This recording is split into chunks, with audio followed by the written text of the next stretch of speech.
Okay.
Welcome to the Locked On Senators live stream before the NHL Draft. I'm Levitan alongside Brandon Piller, and we have worked our entire lives for this. Oh, wait, no, that's the players that will hear their called name tonight and tomorrow. Round 1 tonight, picks 1 through 32, and then day 2 of the draft, rounds 2 through 7, go tomorrow starting at 11 a.m. Eastern. But we are here to take you right up to pick number 1, where, Pilsy, the draft doesn't really start. Yeah, we'll see where Conor Bedard ends up. Could be with the Chicago Blackhawks, but yes, round 1 of the 2023 NHL Draft is here. Ross, I almost have the same vibes as round 1 of the playoffs. Like, you don't know what can happen. Even though we know where all the teams are picking, there's so much trade action going on today and yesterday. Some big deals. Big signings happening that affect teams' cap space, what they can do, flexibility, what kind of players they're going to look for. Teams making wild cap dump trades just to get rid of guys for basically nothing. There really is no night like the NHL draft when it comes to NHL offseason. Like, it's even way better than free agency because this is not only influx of new talent coming in, but so many GMs are trying to change their franchise history, and it can happen with a single phone call. So I can't wait for trades to come in. I can't wait, Ross, and I'll throw it to you on this, for the first gasp from the audio. The first one where we're getting fan reactions, and Laleem's Martian can clip those, and then we'll retweet those all over when everyone's wrong about all their picks. For years to come. Now, we will say, before getting into tonight's draft, and you make so many great points about just the drama. And by the way, I was listening to Overdraft the other day, and they made the funniest point. Brad Treliving is only allowed to join the Leafs table after Calgary makes their pick at 16. It's some sort of like hero, hey, he's still under contract with us type situation. The WWE like entrance that Brad Treliving will get, Cameron's going to find him the moment that he steps foot onto the draft floor, and him walking to the Leafs table. Imagine the Flames trade back. What happens? I don't know. Yeah, he's going to be going back and forth. Well, like, does Kyle Dubas have to do the same thing? No, I think this is just Calgary holding on tight because he left them. They didn't find him. Interesting. Okay. So we'll see. Now we'll also see what Pierre Dorion has up his sleeve. He's talking to the media shortly, and when he does, Ian Mendes will be in that scrum. He's boots on the ground in Nashville, and then he will join us on this live stream. We're also going to chat with one of the Sens favorites. It's Egor Sokolov. He's such a beauty, and his draft story was unique. He was passed over twice, and it takes a lot of dedication to go from that to scoring your first NHL goal while we are boots on the ground. What a night in April against the Tampa Bay Lightning. So we got plenty to get to on this live stream. If you missed any of our draft coverage, you can always catch up after the draft when you know where which pieces are where. Before we bring on Igor, though, Pilsy, what's been the biggest move so far to you?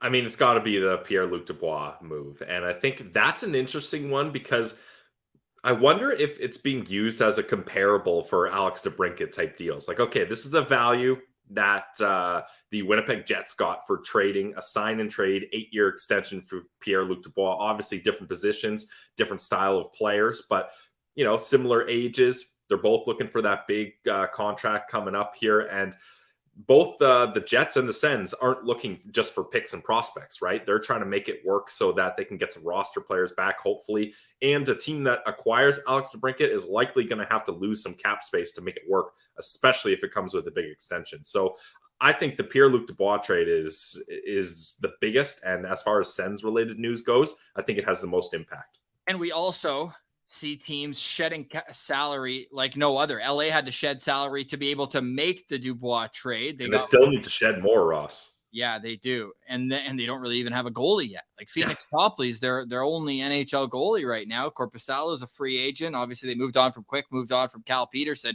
So LA still needing to clear some space, a team to watch for tonight. We're also going to be keeping our eye on the Vegas Golden Knights, who just shipped out Riley Smith's contract. But Pilsy, it looks like they've already reallocated that money. Yeah, arguably one of the most kind of intriguing pending UFAs in Barbashev. They decided, hey, this guy was a huge part of our reason for a Stanley Cup run and winning the Stanley Cup. We added him at the deadline. We're holding on to him, and they re-signed him to a 5x5 deal. So that's probably what he would have got on the open market. So that's a pretty nice deal for Barbashev, and Vegas gets to keep a player that we all saw how effective he is in the playoffs. And I mean, for regular season, even. He earned that money. Let's put it big that way. Time. 2-time Stanley Cup champion, and a guy who I don't even know if people really knew him that well before the 2019 run with St. Louis. Yeah. So you make your legacy in the postseason. You really do. And you can make a lot of money, even though you're not getting paychecks in the postseason like Barbashev has done there. Okay. Where else do you want to go before we bring on Igor? Because we talk Vegas, we talk LA, two intriguing teams. But is there another team that you have your eye on tonight? I'm going to be keeping an eye on the Boston Bruins as well. After getting rid of Taylor Hall, one of those cap dump trades, there's something going on there. Now, whether that's just a re-signed Bertuzzi, which is very likely, but they're going to be interesting because they're kind of waiting and banking on our Bergeron and Krejci coming back because they can't really do anything until they know if those guys are coming back and what their needs are. So that's another team I'm going to be watching closely here. And that's exactly what we will do all week long. And then we'll turn our attention to development camp, but we are only a couple months away from Ottawa Senators hockey. And who will be at training camp? Well, this man, Egor Sokolov, joins us. Igor, I was just thinking, you haven't been on since you scored your first NHL goal. So congratulations, my friend. Thank you. I appreciate it. Did you get that plaque yet? I know you told us they were taking the puck, everything, or is that going to come soon? Yeah, I think it's probably going to come once the training camp comes around. Hell yeah. Nice. What's the plan for that puck plaque when you get it? I already have my first NHL game won. So, once I'm going to be able to get my own house, it's going to be kind of decorated in there with the first NHL goal and first NHL game. Couple words I have, like, the all-star team and, that kind of stuff from AHL as well. So, yeah, couple cool awards. My mom has back home, like in my hometown, she has like a little corner with all my medals and all my awards since I've been a little kid. But I'm gonna have to make my own as well. Yeah, you certainly will. Now, how much attention are you paying to the NHL draft? Is this something every year that you look forward to? Because I feel like when you're playing junior, right, you have relationships with guys year over year. Now that you're 3 years past your draft year, is it something where you know less and less guys, or is it still something that interests you? Yeah, I mean, it's pretty interesting. The top prospects, like the top 15, top 20, like what kids are coming up. Who obviously this year it's all eyes on Bedard, and but there's couple hidden gems like Fantilli and Smith and Carlson. It's kind of cool to see the young kids coming out where they played. Those guys from Sweden played in the men's league at 17, how they did. So I keep an eye, but it's less and less people that I know or I crossed ever in my life because they're so much younger now. But yeah, it's pretty cool to see. Obviously, I'm going to turn it on and watch and see who picks who. Do you know anything about this Matvei Michkov kid? Everyone seems to talk about his skill. Well, yeah, I never crossed him, but watched a bunch of highlights. The kid is talented, and he has a ripper shot, and then he played 27 games in the KHL this year, put up 20 points. That's impressive if you ask me. That's so I'm sure he's gonna be picked high. Yeah, there's a lot of really high touted Russian prospects in this draft, Igor. Is that something that you could kind of tell back when you were playing in Russia, that the development of these players is really ramping up and there's some high end skill? Or what was it like when you were still playing back over there?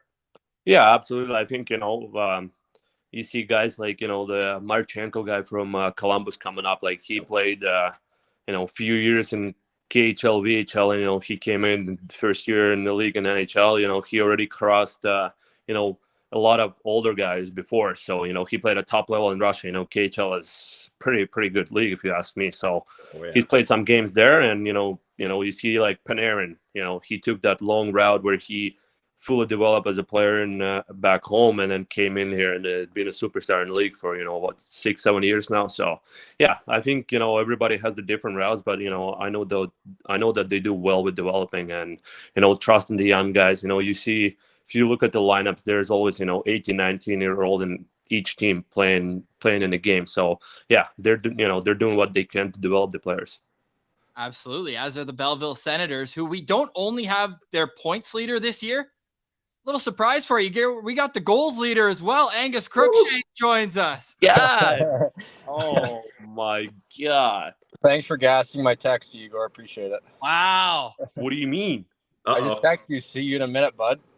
Well, I've been connected already, couple minutes, so I'm not looking at my messages. Yeah, Igor's dialed in. Yeah, I'm dialed in. You're just dialed into everything. Oh, that's I'm always awesome. Dialed in, Crooker, how you doing, buddy? Where are we talking to you from? I'm good. I just you're getting me from the driver's seat of my car. I just finished up on the ice. Nice. How'd it go? It was good. A bit of a bagger day. Not a lot of guys. We had more goalies than guys out on the ice, but that's a first. Makes for a lot of shots though. Yeah, nice. Well, we're stoked to have both of you guys on at the same time. Igor, since you were on first, any dirt on Angus? You want to get out in the open here in the off season, or how you guys been keeping up to date with each other? No dirt. I'm not gonna be flipping burgers. I'm not gonna be flipping burgers. Hey, Crooker? No Sansi burgers quite yet. Yeah, no flipping burgers around here. Just keep it cool. Keep it cool and friendly. That's good. Crooker, I'll pass it over to you then. Any dirt on Igor? Pretty good season for the kid, eh? Yeah. I wouldn't say there was a whole lot of dirt. I'd say there's a bit of a mess in front of his gaming setup this year in the house. Oh yeah, you got to work on the gaming setup. Yeah, you just got to dial it in a little bit more. If he's gonna talk a big game about how good he is in the war zone, his setup's got to be a heck of a lot better. At least I'm playing in front of my monitor, not in front of 10 meters away from TV. Can't even see a player. So I gotta clean up the Starbucks cold brew coffee. That's for sure. Our setup is completely ridiculous. Igor is probably 2 feet away from his screen, and on his proper monitor, he's got the whole setup, and then I'm you're chilling on the couch. 10, 12 feet, reclined couch.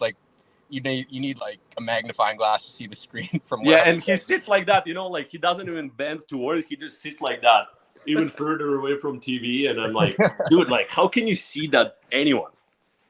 Hey, well, we know how bad my game is when it comes to Warzone. I'm an honest player, but not a very good player. That's fair. Whatever works, whatever works. So it's the night of the draft. Angus, I'll start with you. What was your draft night like? Take us back to that moment, and like how are some of these kids feeling before the draft tonight compared to what it was like for you? Well, honestly, I didn't really think much of it. I mean, for my case, I was on a couple lists. I was not on other lists, so I wasn't really kind of sure. So I just kind of took the opinion of, okay, I'm just not going to get picked. Let's just carry on with what I'm doing, with like keep working Right. towards this. I'm going the college route, and I'm not overly concerned about it. So I slept pretty good that night. During the day and during the draft, I was pretty aware I wasn't going on the first day. But so the second day, I don't know, I'm kind of just making breakfast with my brother. Yeah. We had it on the TV. I was like, AJ, I don't really want to watch it. Like, I don't need to. Let's just save myself the kind of not the bitterness of it, I guess.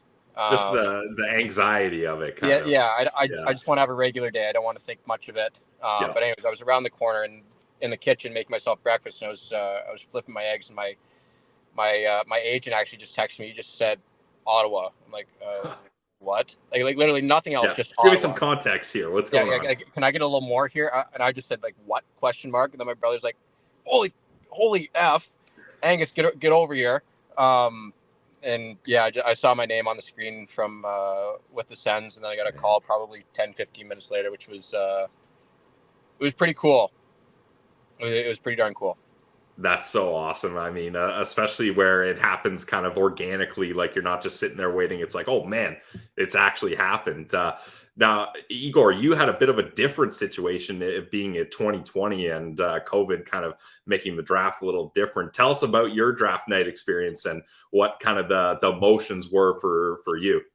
Yeah, I mean, first of all, yeah, I was going into it kind of, I would say 99.9% sure. My agent was telling me, yeah, you're going to get picked. But, being passed over twice kind of, especially the first year where I was pretty high on the list and, going through top prospect game, performing very well at that point as well. And, yeah, but it was stressful. Every pick was going slow. Like it was still at the second round. And I felt like, okay, this is, round 7 and I'm not getting picked again. Like, I swear. So, yeah, but then... my agent kind of, I think, already knew that I'm getting picked by Ottawa. I feel like prior to that, like he had a feeling or whatever he had. Like I looked at him, he's like standing and smiling. I'm like, dude, what are you smiling about? Like, come on, like what's going on? Literally here, like almost like puking. But it's only a second round, and I am 20-year-old. Like I'm expecting to go like 5th or 6th round like this. So. And he's standing there smiling, chilling, cool. And I'm like, okay, this is like whatever is going on in his mind, And then, Ottawa picks me at 61. And then you just like realize like, I had to wait for this, like what, 500 picks prior, like, first 2 years. And then, this year and, the work I put in and couldn't believe it, to be honest with you, for first couple minutes. But then you finally realize that the hard work finally paid off at some point, like everybody says. So I'm risking the fact that this house call was 3 hours late, and I hope I don't completely repeat myself, but just the difference between your guys' drafts, where Angus, for you, it's development camp right away. It's such a whirlwind, right? Where Igor, you had to just wait and see with COVID what was going to happen next. They end up getting you guys came 1 week early in COVID in 2021. Yeah, it was 2020, and they had to make us quarantine so it was like 25th December something. They had made us to sit in quarantine. People who were coming from Europe and the US, they had to quarantine for 2 weeks. Because I was still in Canada, so I had to quarantine for only a week. So then we went through camp, and it was kind of, camp was just like a mess. Like it's new for everybody, like masks on, like, the strict rules, like, the meetings all online. So then when the Ottawa team was finally made, so we got sent down to Belleville, but we played out of the Ottawa as well. So, but Ontario only proved to play Toronto, the Leafs and Senators, but didn't prove to play us and Marlies. So for a month straight, we had to skate like 10 guys on the ice at one time, only allowed one goalie. We didn't know if we're gonna play. So we stayed in a Brook Street hotel for like 2 months almost. So yeah, it was just a gong show.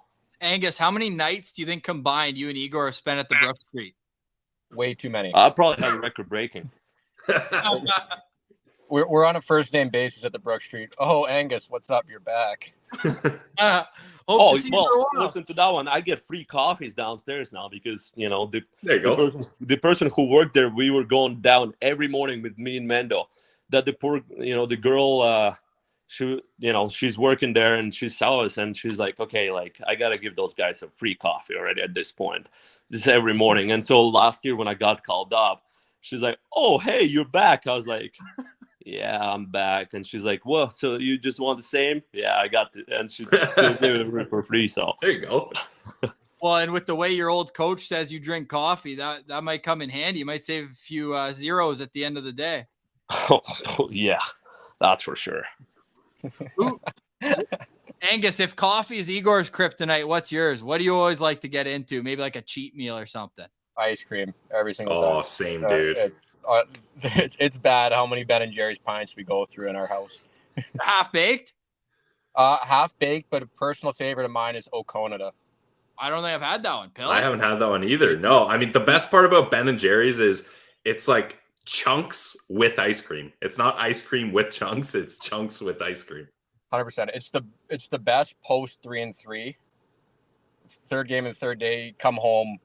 It's just, where's the ice cream? And you just the whole pint, and you go to bed with a belly full of ice cream. It's like a little reward after just grinding through a 3-3, especially if it's like a Roch, Utica, Syracuse 3-3.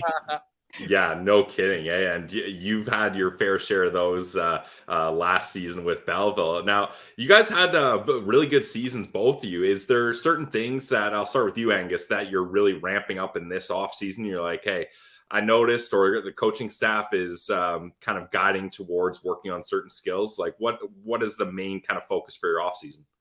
I think the biggest thing obviously all the basics, like bigger, faster, stronger, all that stuff. Everybody does that. Yep. But honestly, just what I took a look at was, okay, where are my goals scored? My goals are scored in that kind of home plate area in the middle of the ice. How can I dial myself in that much more for my conversion rate to be that much higher in those areas? And as well as just continuing to, like when we are playing scrimmages and that sort of stuff, continue to harp on my defensive habits. And that's kind of, I was talking to Ben Sexton about that, and just how, like during summer skates and guys kind of go through the motions and all that sort of stuff, but like keeping myself accountable to the sense of, yeah, if I need to let a guy go because part of the drill, sure, but make sure I have for those 10, 15 seconds where I'm battling him, right habits, and he has nothing. Yeah. Because I mean, the biggest thing for me this past year, what developed the most was my defensive play, and I needed to, because let's just say the staff wasn't happy at Christmas when they looked at my plus minus. I think because you were in Siberia. Yeah. Well, you know what? Here, I'll tell you a funny story about Igor. We were in Wilkes-Barre. No, dude. No.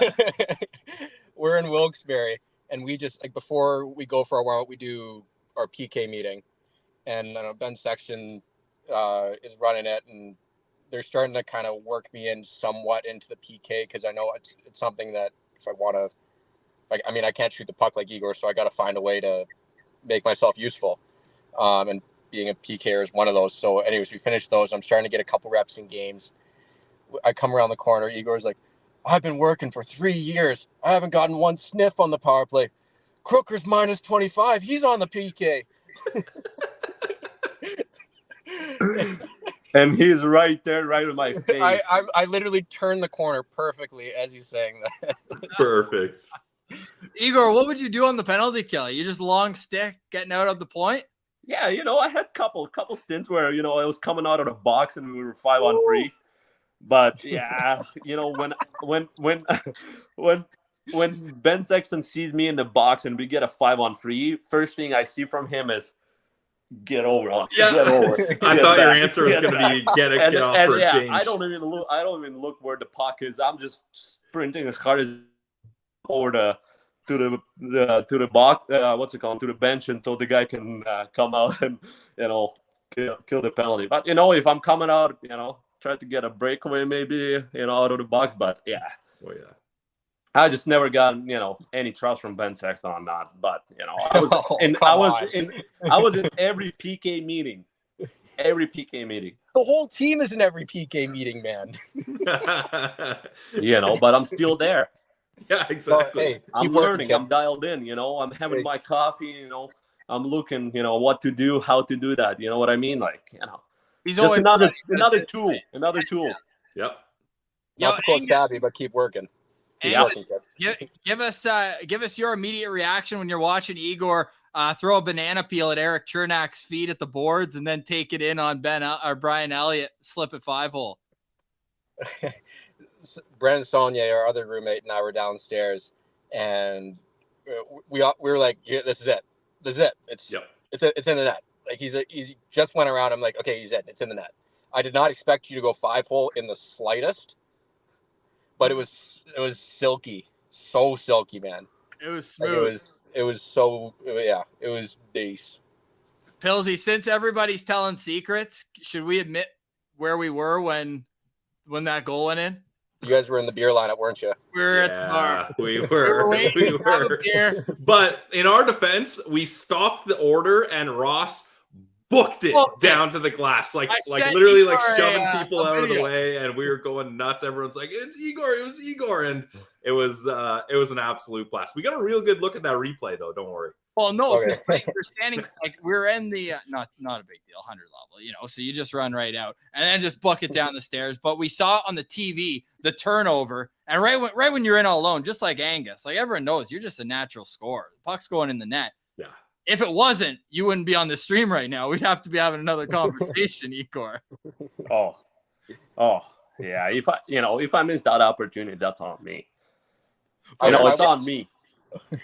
I wouldn't have been able to talk to you for like 2 days. I wouldn't have known what to say or what to do. Oh, that's like full panic watch, eh? Yeah, that's kind of crazy. No support from a close buddy. Hold on. That's not what I'm saying. That's not what I'm saying. I'm like, I wouldn't know what to say to you because I already know you and you'd be devastated. I'd be devastated. I would be down bad. Hey, Igor, you know that we got you on that, right? Look at this. Boom. Look at the timestamp. Look at the receipt. It wasn't power play, but you should have threw some big cash on that one. We did. Not big, but you won us like each $150 for us in our units. That's pretty good. Oh, so dinner on you. Yeah. Absolutely. Absolutely. Maybe a little ski too. Hey. 10:30 a.m. the day of the game. We go in and there you have it. Wasn't power play though, so you could call me out on that. Yeah. It's all right. Advantage though, you against the goalie. Look at it there on the left coast, eh? Just the sunniest skies. Man, how's life out there? Oh, he's gone. Look at that. He didn't like it. He's like, enough of this. I'm going surfing. Yeah, he's gone. Igor, are you spending the summer in Ottawa? What's your plan? Yeah, I'm in Ottawa already for what? Probably a week. I got here last Monday. Yeah. Got the place and yeah, gonna be here. So what are getting ready for a new season? Oh, here's Crooker's back. What are the skates like? Crooker just leaves right when I tell him how nice the weather is. Sorry. I don't know what happened, but I went completely dead. I couldn't hear anything. All good. I just said that looks like a beautiful day. There's never a bad day on the left coast, eh? In the summer? No. There's a reason why it's better. Igor, have you ever been out there yet to visit? No, I'm gonna have to. Oh, you gotta go. There's a bit of beef here because you were a Halifax guy. We got a little East versus West battle on hand. Well, I was we were only out there. What, Calgary's count that or no? God, I don't know. Igor, Crooker's gonna have to be in charge of that one. Angus doesn't like that one. No chance Calgary counts as the West Coast. He's like, yeah, I've been to the West Coast. We went to Winnipeg that time. Remember, I saw you there. Hey, that's West Coast for an East Coast boy like Igor. Igor's frozen nicely there, but I don't know. Can you hear us, Igor? No, now he's gone. Look, you guys are trading. He's gone. 'cause trading I you. was going to ask him, like, he must be fired up. Sydney, Nova Scotia. Were you out east with the team last year? No, I got the snips right before that trip. I've only been out east once, and that was for the World Junior A back in the day. Hell yeah. We did that in Truro, Nova Scotia. Okay, nice. Truro, Nova Scotia. Igor's a big fan of Truro, eh? My bad. Got disconnected. Oh, look at this. This guy, he moves to Ottawa. I don't know if he's paying the internet bill, though. You know you got to pay those, eh? No more billing. You got to tell Kaylee to unwrap the router with all the tinfoil. Yo, Igor, how stoked are you to see Cape Breton's getting a preseason game? I bet you want to be in that one, hey? Yeah, that's pretty cool. Them and Halifax too. Yeah, that's gonna be. Yeah, I'm sure Drake, Mando, me, like that's gonna be cool. Honestly, you scored a few goals in that barn up there in Sydney. Oh eh? yeah, I was lining it up. I heard they had to repaint the nets after you left, or the bars after you left. They may have to be honest with you. They had enough time with the COVID break, so. Angus, I want to ask you this, and we appreciate you both your time. This is awesome. So much fun. Won't keep you too much longer here. I asked Igor off the top, but like, are you a fan of the draft overall? Like, are you dialed in? Are you following rumors? Like, how do you approach it from your position? I don't know. I'd say I'm following it a decent amount. I mean, I skate with Bedard pretty much most days, so I'm kind of around that whole circus show that's him. Do you have are people coming out and just like packing the barn in summer skates?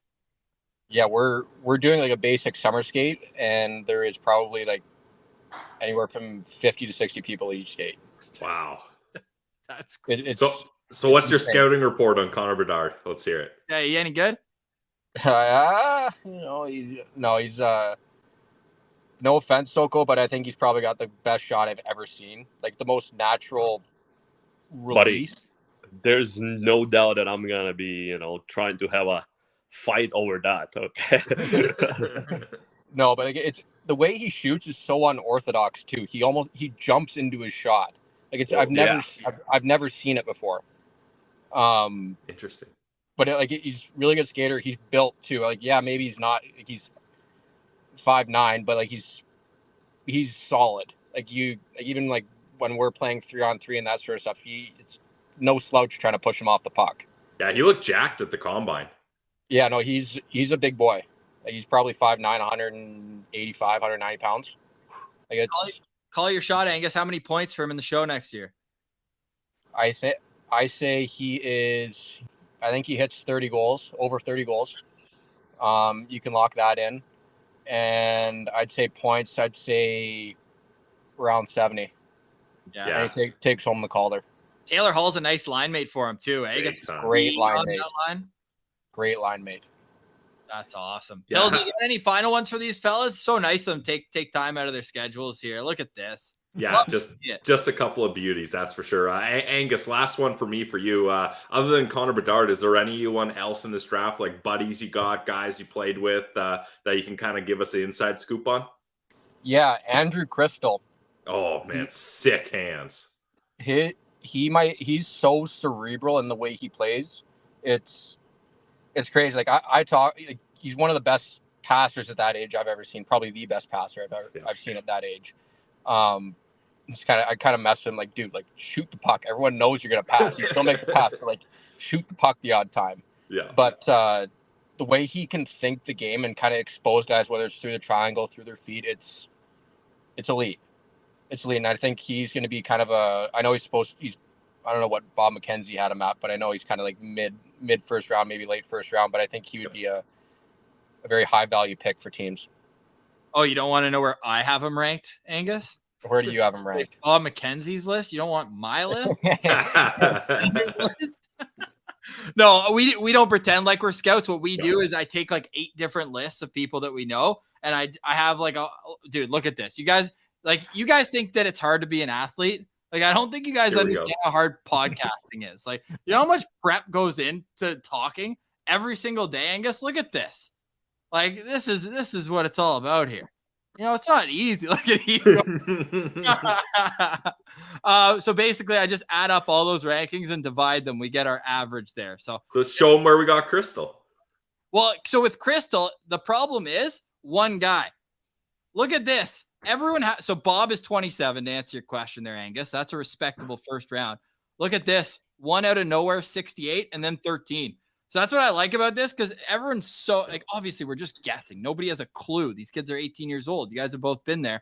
But just for fun and for banter, it's always interesting to see just a wide range of opinions on each guy. So, no, absolutely love it. Pillsy, did we do a profile on Igor before the draft? I believe we did. Oh, yeah, we did. I should try to pull that up. I probably have it. We really No way. Yeah, we should, Igor, because that's before we knew. Because I remember the first time you messaged me after the draft, you said, because we were saying something about your flow just looked unbelievable.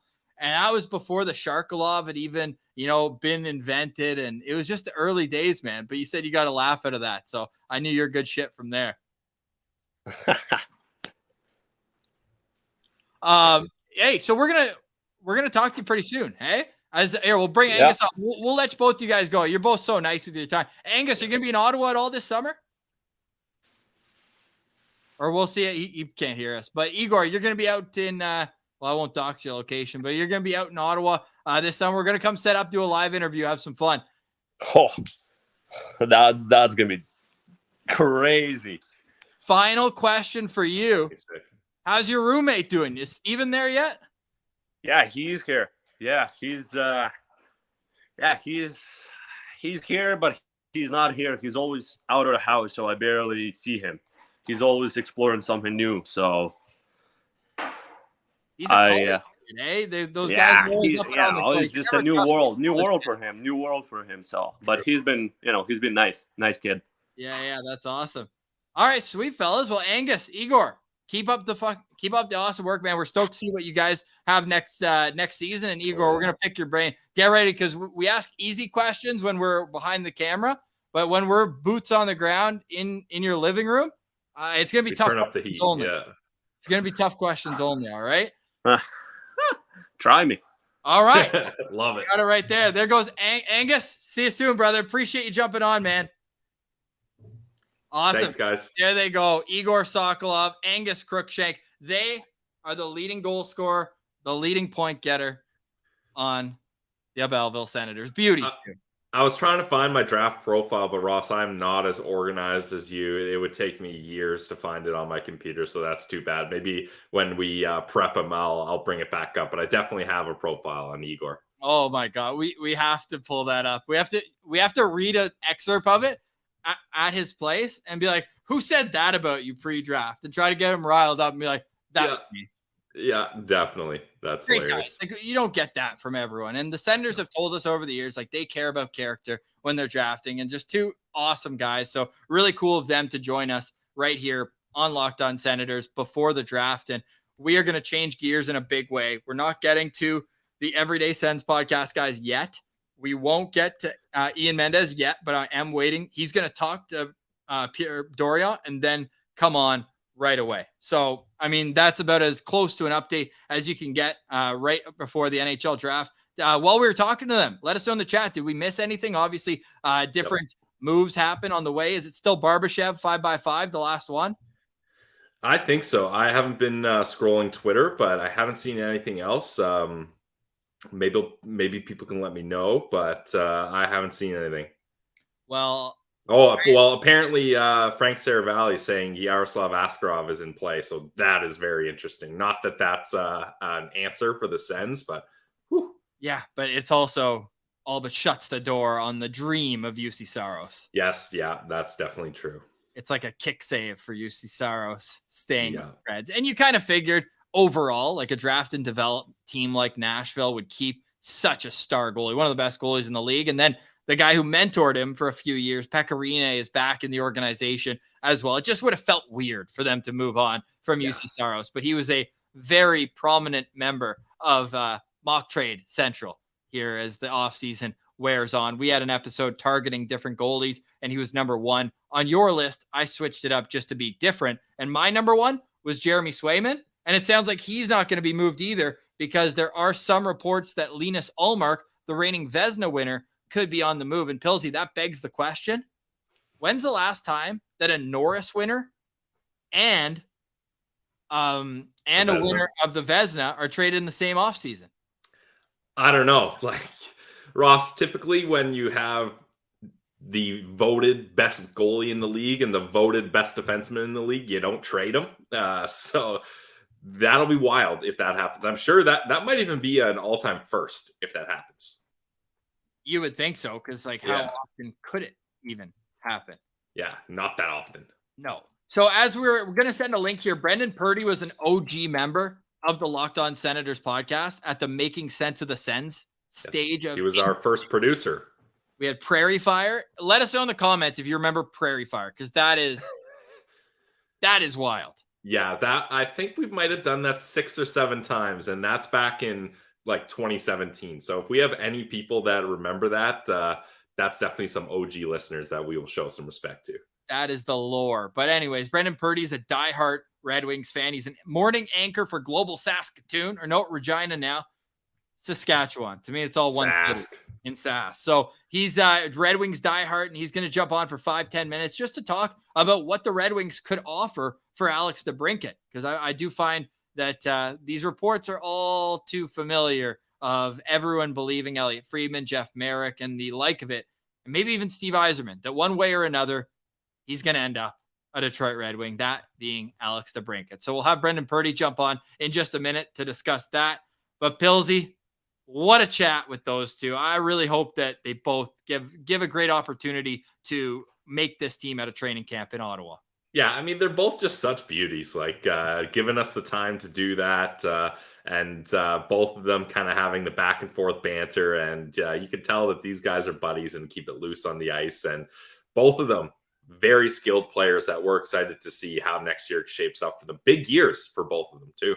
Oh, so cool. So great to be able to have these little kind of relationships around, and just the fact that they're so willing to chat with the fans, I think is most cool. And imagine that when we were kids, right? And I know that it's not just kids listening, but the fact that some people can go and I would have loved for Yanni Erme to hop on a podcast in 2004 and just, talk goaltending, talk that kind of thing. So the fact that it's possible now to be that close to the athletes that you watch and are impressed by with their skill on the ice is pretty cool. So hopefully this is just a glimmer of things to come with Dev Camp around the corner and then interview season on Locked On Senators, because we do follow pretty distinct seasons here on the show. We have the preseason ramp up. We've got the in-season. We've got the draft season, which concludes tonight, free agency, and then interview season on Locked On Senators. So really looking forward to all that. Pilsy, Askarov is not an option, right?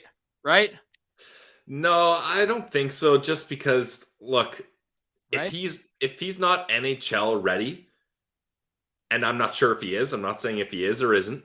I haven't looked at his AHL numbers from last year, but I think he had a pretty good season. He was ridiculous in the playoffs as well. They made it to the conference finals. Only thing I can remember is he got in a goalie fight, which didn't end up great for him.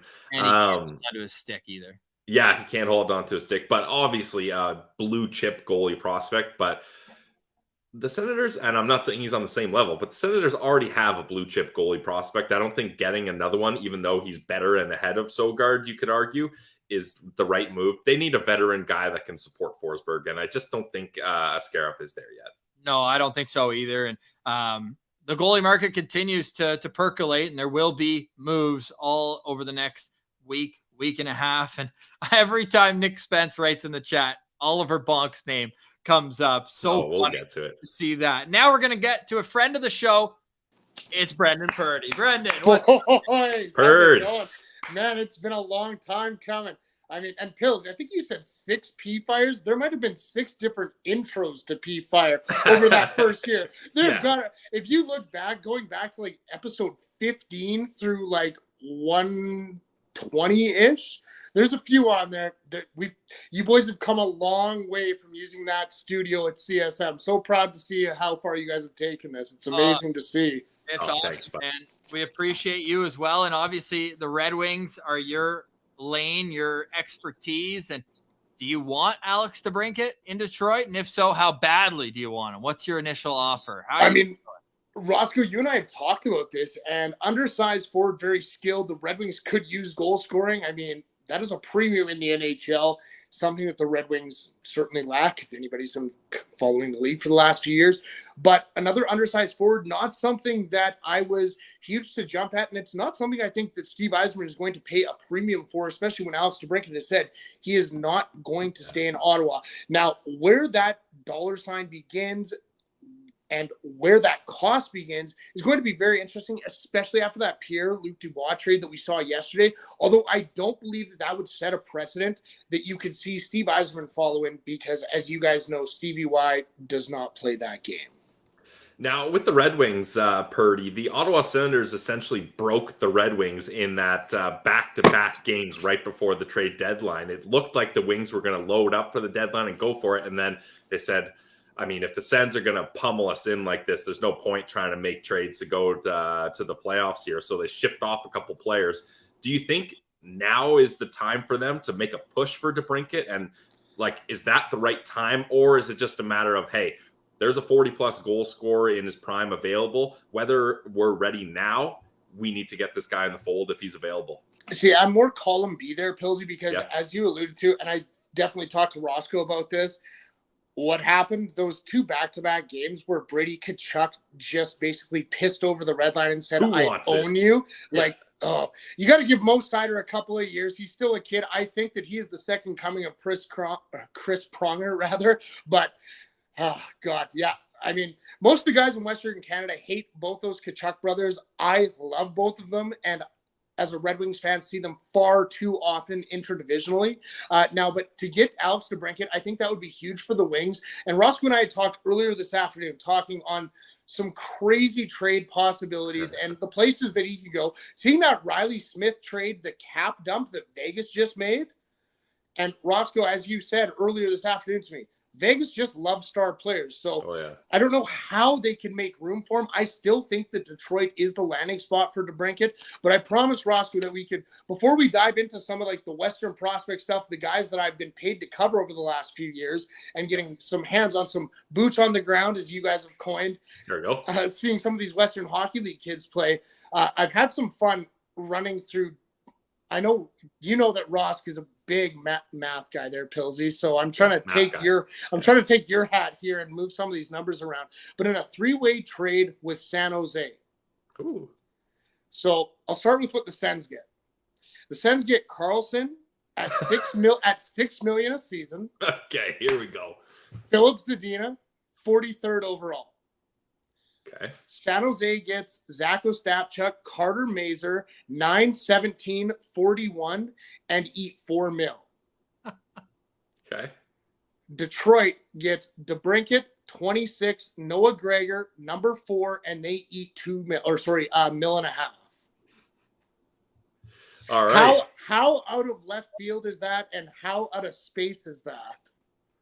Well, you live out of space.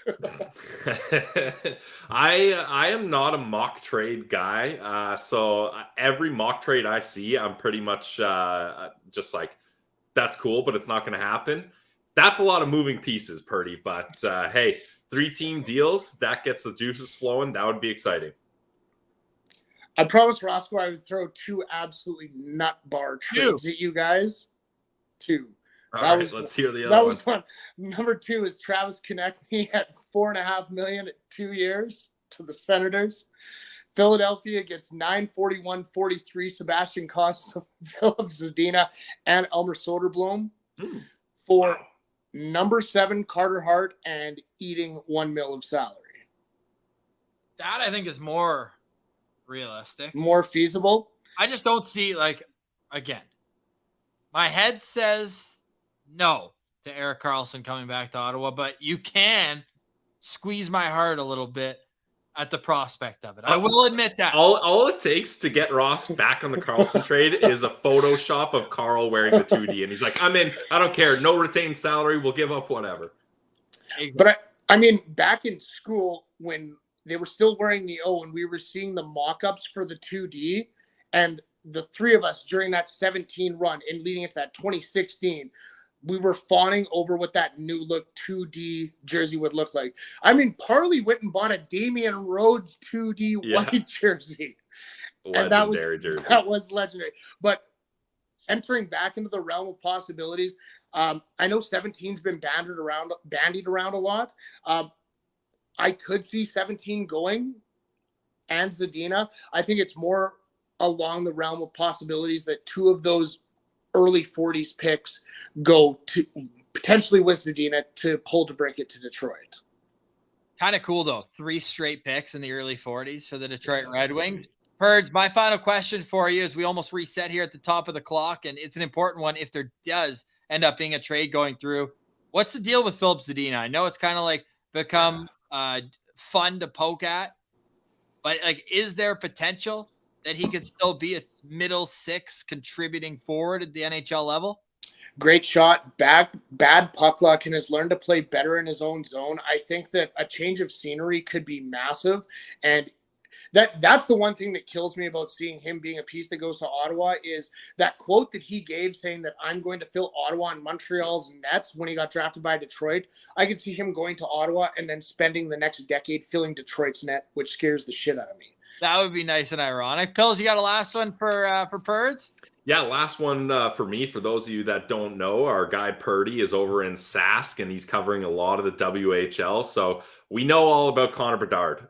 Don't tell me about Conor Bedard. But who else in the WHL, whether it's in Sask or anywhere in the league, has really caught your eye that could be going in the first round here? Except Purds, we do need to pump your tires because Purds is working in Regina. And he did a segment with Conor Bedard at a golf simulator that was awesome, and everybody can go check out that. Yeah, that was sweet. Just Google Conor Bedard golf simulator. I'm sure it'll come up. Yeah, well, Purds versus Pats, that was a big L. Connor pumped my eyes shut, and Roscoe had enough fun. He got to run that at his job at CJOB at our sister station in Winnipeg. But undersized guy, Zach Benson, a guy that that Roscoe will know well. He's a great player. I think that Braden Yeager hasn't gotten enough love this year.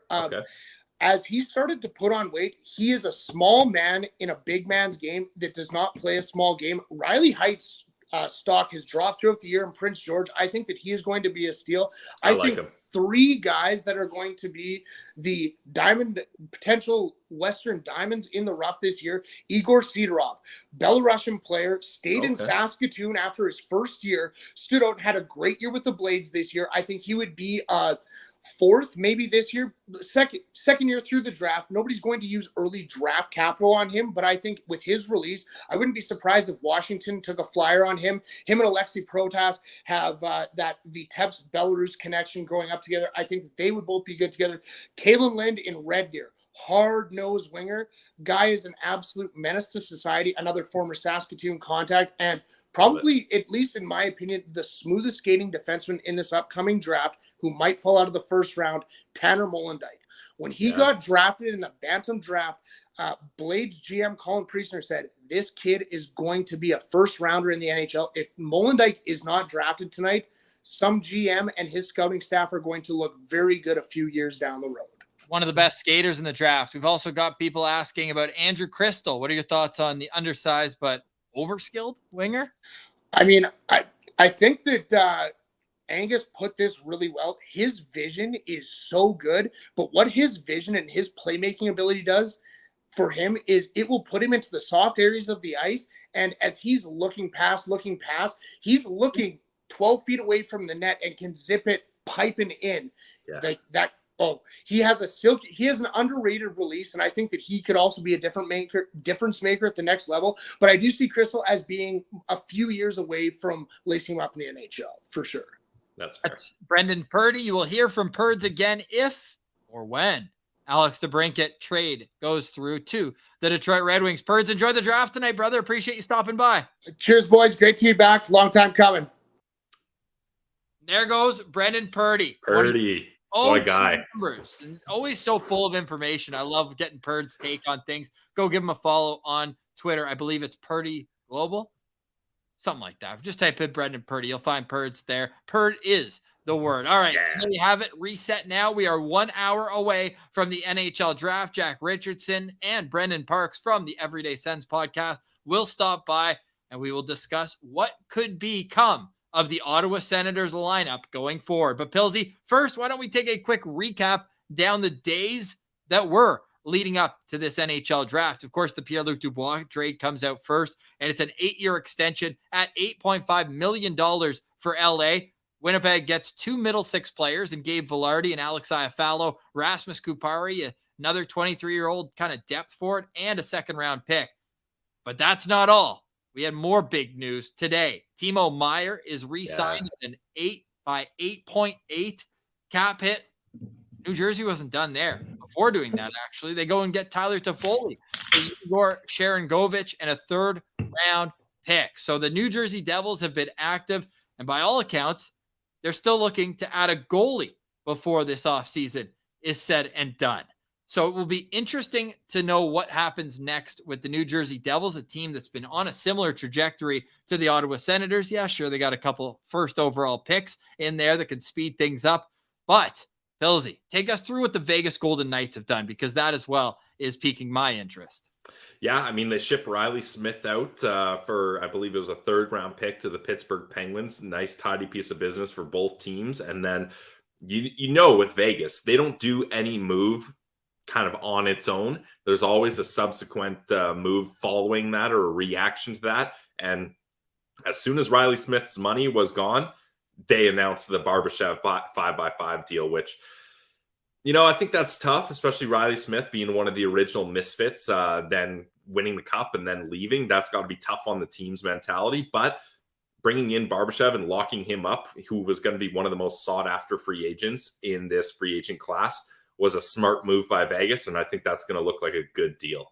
It certainly will. Well, I want to know what these next guests think of the Timo Meier deal, because there is a pretty easy comparison to make to an RFA that still resides for now in the nation's capital, as we welcome Jack Richardson and Brendan Parks. Every day. I think it's Jack. Jack, you got a noise going on, buzzing. So we'll let you figure that one out. Brennan, you could hear that too. Welcome to the show, brother. Yeah, I thought that was me for a minute, but no, I'm all good. How's it going, guys? It's been a while. Well, yeah, it has, man. Yeah. It's awesome. It's been a great summer so far. And obviously you've been all over the Cap Friendly trying to figure out how to piece together this roster. What was your immediate reaction seeing the Timo Meier news today, Brendan? Well, I think it's like you said, it's just a good reference point for DeBrincat. And I mean, I think the better reference point, though, was Jesper Bratt when I saw that deal. And it's different, right? Because it's like, listen to you, Jack. Come on. On the live feed, too. No, but Jesper Bratt, like that was 7.75, I think he got. And Caulfield, too. And to me, that was more like he's a DeBrincat type player, right? More than Meier, I think. But yeah, Meier and Dubois. I mean, if DeBrincat's asking 9, like both of them got under 9. I mean, come on, Alex, like you got to work with us a little bit here, right? I know the qualifying offer is 9, but at this point, my thinking's changed a little bit. I'm a little bit less on the train of just giving him the money, and I'm kind of excited about a trade, but I'm also getting antsy. Like I just want it to happen. I'm getting tired of this mock nonsense. Let's get a real trade going here. Yeah, you've definitely got the mock trades going. So mock trade adjacent is trade comparables. We saw the Pierre-Luc Dubois deal, sign and trade, 8 years. You saw what Winnipeg gets. I was mentioning earlier, Winnipeg in a similar spot to the Sens, that they don't want picks and prospects coming back the other way. They need roster players. Is that a type of deal that you could see Ottawa looking for in an Alex DeBrincat trade if it is indeed an extended sign and trade type deal? Yeah, well, when I saw that Vilardi was included, that got me excited because I was like, and I actually just wrote, I said, I think Pierre Dorion's got to be looking at that Winnipeg deal as an exact comparable as to what he wants to get, right? But I don't know if he is going to get it. And I tweeted out and it sparked this big outrage about how DeBrincat has like, he's a more talented player than Dubois. That wasn't to say he has more trade value because he's not a center and he's small, obviously, but I think he does bring, like, he's a 40 goal scorer. And even though he didn't score 40 in Ottawa, you've got to be, if you're Dorion, you've got to be selling him like he's a 40 goal scorer, right? Yeah. And I think, like, I don't think they're going to get that big package. And obviously, DeBrincat's got to agree to sign somewhere. But at the same time, I mean, if you're Pierre, like, I know Yaroslav Askarov, just his name got brought up. He's not far off, but I'd be fine with a prospect like that. And then like even in Nashville, though, I think you can get a guy like look at a Colton Sissons, for example, like somebody who can step in. I don't know if you're going to get a Velarde who's proven like a 25 goal scorer, right? But yeah, I think that is the comparable deal. But I also think that because DeBrincat's value is a little less, they're not going to get like 3 big roster pieces, right? It's going to be maybe a little bit less than that, but still capable of improving the roster for sure. Yeah, that's definitely the hope. And Jack, just give me a thumbs up when you think you're ready, and I'll unmute you. And I'll unmute you. I think you was hearing me or no? It's a little echoey. Do you have the stream on in a separate window playing? I could hear myself coming back. No, I've got. I can't hear anything out of my mic. Some amateur technical difficulty here, boys. I'll step out, and I'll try to join back in here. All right, cool. Sounds good, buddy. So Brennan, I'll keep it going with you. We'll snap it back and forth here. So, are you anticipating that a DeBrincat deal gets done tonight on the draft floor? I hope so. Okay. I mean, I think this is kind of the best, like, if we were to guess when it would happen, I would guess it would be tonight. Just because I know there was that speculation about Detroit. I don't know if you saw that, but there's a handshake deal in place with Detroit, where if a certain prospect is available at 17, they would like trade with Detroit and get the 17th pick and Zadina or something else. And then they would get that prospect. Obviously, we have no idea who that is or if that's even a thing. Somebody could have just pulled that out of the backyard. But I mean, this does seem like the most logical time for it to happen. But then at the same time, Pierre yesterday said he doesn't anticipate getting a first-round pick. So that kind of throws that out the window. Now, is he just like bluffing and lying and trying to set himself up? I hope so, because I want something exciting tonight. I've been waiting all day. But like, I just think they need to have this sorted before free agency. And that's on Saturday. It's not a lot of time. Like, I think they need to know their needs. They need to know what they get as a return. Because if they got an Askarov, maybe you don't have to go out and trade for a Carter Hart, right? Like, you could just sign some stopgap goalie and then focus on other needs. But if they don't get a goalie in the trade for DeBrincat, you might want to go out and search the market and maybe offer up something for a Hart level guy, right? So I do hope that it happens tonight. And if not, then Thursday and Friday. Because if you go into free agency and DeBrincat's still here, it's going to be tough. It's going to be tough to know what you got to target. Well, and the thing too is if you go to free agency, then at that point, teams aren't going to wait around. They need to decide how they're going to fill their rosters, where they're going to spend their money. They can't be hanging around deciding if a $8 to $9 million winger is going to be a part of their fold or not. They don't have that luxury, especially with how we're seeing teams dump cap and everyone seems so close to the cap here. You mentioned Askarov there, so we'll hit on to that. Now, if they do get Askarov, like, what first, do you think he's NHL ready this season? And second, what happens to Mads Søgaard if that's the situation? I don't think he's ready yet. I mean, I haven't like deeply evaluated him or anything, but based on what I was kind of just reading there, it seems like he had a good year in the AHL. I think he had a 911 save percentage on a good Milwaukee team, but I would say he's probably another year or two out just from what I've kind of seen and what we heard when he got drafted 11th overall. But I don't think that's a bad thing. Like I said, you can just sign a stopgap, and then you've got this blue chip goaltending prospect. Like, this would all be a moot point if they would have just taken Jesper Wallstedt 10th overall in 2021, but they didn't. So we're here with Askarov potentially. I don't think you need him to be the now option. I think if he's ready, even in 2 years from now, like, you can get by with Forsberg and whether it's Søgaard or a Frederick Anderson or an Antti Ranta or somebody, that'll be fine. You can tandem that. But yeah, like, I don't know. I don't think that it matters that he's not ready now. I think that if he's a blue chip prospect like he is, and you can get that in a DeBrincat deal, you do it. Like, it's just something you've got to do without looking back and without questioning it. Because those are guys who, like, you're not going to have another shot at getting a guy like that, I don't think, based on what Ottawa has for picks. And did you have another question on top of that too? If they do acquire Askarov, what happens to Søgaard there? Yeah, well, I think that's just like one of those good problems to have, right? Like, definitely. It's just you've got too many, because I know people were saying, well, we've got Søgaard and we've got Levi, so we don't need him. But I mean, with respect to both of those guys, and I see a high ceiling, I think that when we're talking about, Yaroslav Askarov, this guy is arguably the best goaltending prospect in the world outside of the NHL. Like, he's really, really good. I don't think people are realizing that he's a top prospect who could have gone. Like, I think there were rumors he was going to be picked in the top 5 of that draft when he got picked 11th. He slipped a little bit. And I think he was even linked to Ottawa a little bit. So, I mean, if you get him, and again, respect to Mads and Levi, but he's just a step above them, right? Like, his ceiling is higher in my mind. I think Mads, like, I see him as the future. Yeah, and I see Mads as the future. I just think that like Askarov has the higher ceiling, which is just something you can't really pass on if the opportunity is there. Now, with the DeBrincat trade, let's just put a blank canvas on this. Are you thinking the DeBrincat trade, or let me put it a different way, are you hoping the DeBrincat trade brings you immediate pieces that fill your gaps? Well, a top 6 winger that will be left with DeBrincat leaving and a goaltender, or are you more of the mind that the DeBrincat deal is going to give you pieces that allow you to then go acquire those guys, top 6 forward and a goalie in other ways? Well, I think ideally you would get just a replacement straight up. Like I had one mock where I just did my 1-for-1 swap outside of UC Saros, which I think Ottawa would have to add, but Sam Reinhart from Florida, where he's 28 and he's got like, you could just swap it and you could extend them both. I don't think it would actually happen, but it's kind of one of those fun little scenarios. I don't think they're going to get a replacement back in a deal, which is why I kind of have flipped to the mindset of just go out and get the best value you can. Because if they get a first-round pick even next year, like that gives them 2 firsts next year, they could combine that or make some sort of package for a Travis Konechny. Like that's what I had in our recent mock-off season, was flipping some picks for Konechny. That's fine too, right? It's just on Dorion to be able to get the assets and then flip them. Yeah.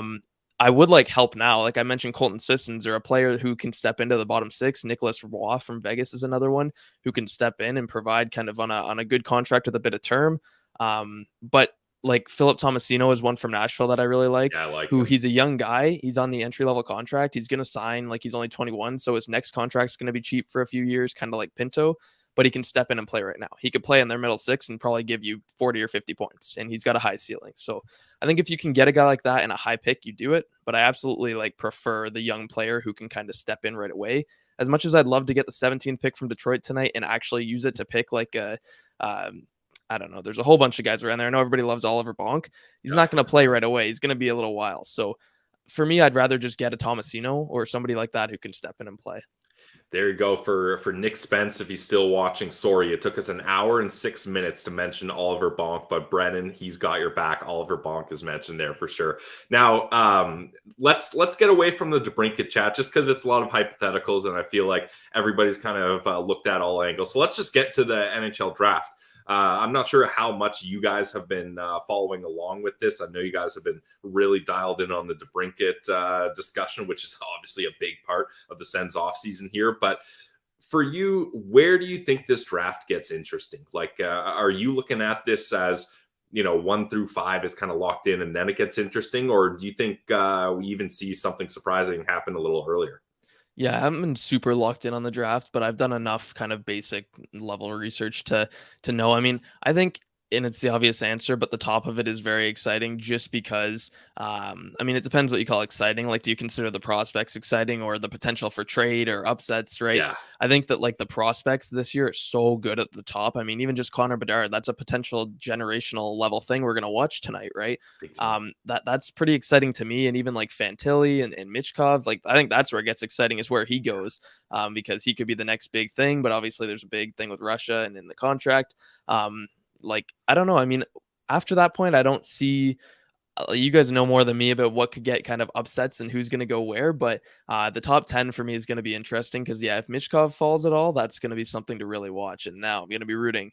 Hey, Pierre, get on the phone. If he slips past 10, I'm saying flip DeBrincat 1-for-1. Give me the pick and pick him. Like, get him in here. Wow, that's bold. Spicy. That's bold. Maybe that's a little preemptive. Hey, I mean, it's all about having hot takes and creating discussion points. So that's definitely an interesting one. So do you think that a lot of the trades have already kind of happened, like leading up to the draft, or do you think this is just kind of the starting of the big snowball, and we're going to get a lot of momentum, and this thing's going to roll, and we're going to get a bunch of trades happening on the draft floor tonight?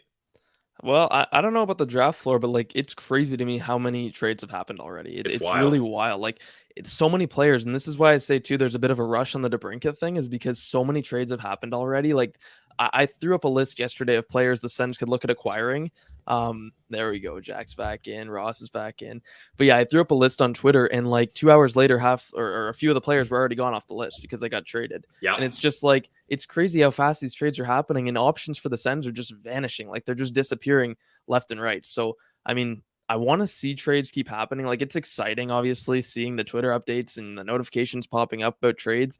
But at the same time, like, every single player that goes is just one less player Ottawa could acquire. And I've already seen, 10 players who the Sens could have acquired that are just gone, right? So yeah, it's been wild. Who do you think has kind of the most moves to make, like pending moves? Like, which team is going to make a big splash? No, not necessarily at the draft, but leading up to free agency. Well, I could say the Ottawa Senators. That's what I hope. There you But go. That's a good I think they answer. can make the most impactful move. They've got like the number one guy on the board here for trade bait. But I think I still think Philly's got some moves to make. I think that they've got to unload some assets here. Like, they are rebuilding. I say they should just bite into it. Get rid of Konechny, get your assets. Like, they could really load up here. I think Philly Big could. time. And I think Nashville, based on what we're hearing, could make a huge splash on the draft floor tonight. Like, they've been linked Especially to as the host city. Yeah, they're going to want to do something cool. They might even like put their 2 picks together and move up. Like, it seems like they want to make a splash. Again, I think their best splash would be Alex DeBrincat.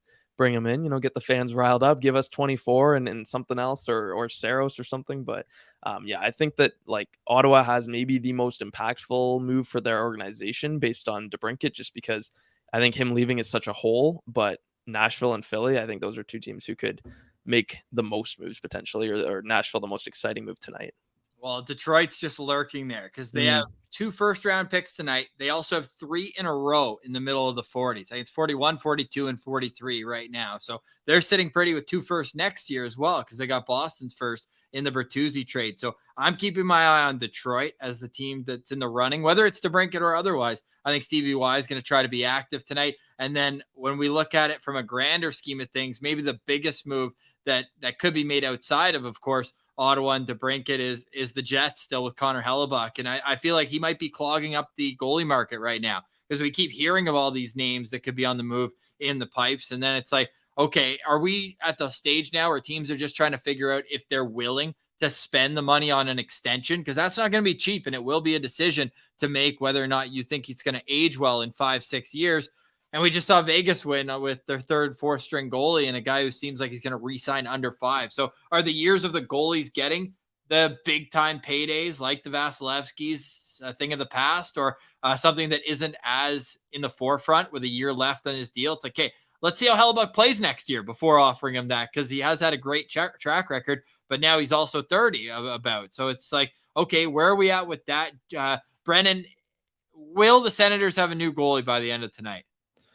Oof, by the end of tonight, I mean, my brain says no, but my heart says yes. I mean, like I'd love to get, a Saros or an Askarov. I've always said, like, if they somehow get UC Saros out of Nashville, I don't care if you have to do DeBrincat plus next year's high pick or something valuable. Like, I would do it. Just this guy is like arguably the best goalie in the league. I would give up so much in the contract, the age, like so good. I think like Carter Hart's a name to watch, obviously pending the investigation. I have no idea. Like, I don't think they're going to acquire him before that comes out. What do you guys think about Logan Thompson? I know that was a big mock that just happened. He's 26. Who put that out? Yeah, I don't know. Who put that out? I wanted people to yell at me, and I got it. Somebody said I was drinking the Lisgar tap. I saw that. I read taking that. a shot at my high school. Damn. Wow. I was Yeah, just talking about maybe going back for another 4 years at high school if the Sens move to the D&D buildings. You could redo your math courses. Yeah, definitely. Yeah.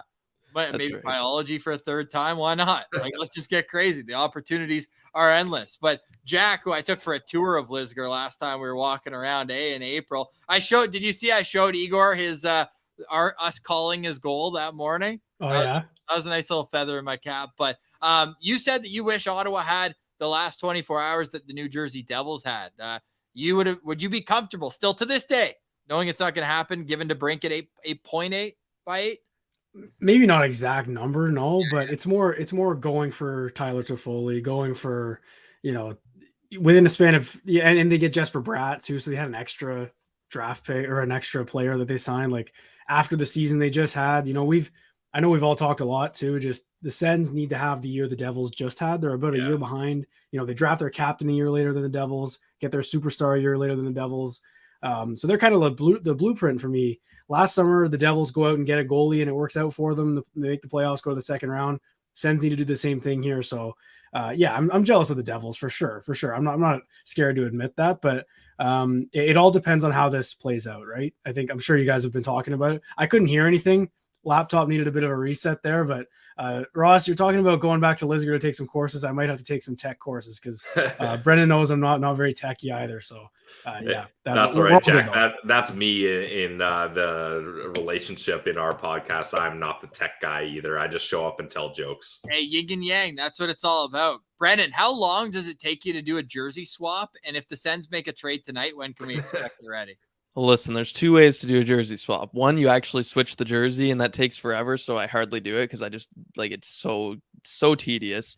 And the other way is you just put the head on a different person, and that's what I like to do because it takes no time. Like the head, like the connecting thing I put together, I threw that together in like maybe 15 minutes. I just literally cut his head out and put it on Drake Batherson's body, which is like messed up when you think about it. Like sometimes I just pull the head to the side, and it's just really disturbing. Yeah, but.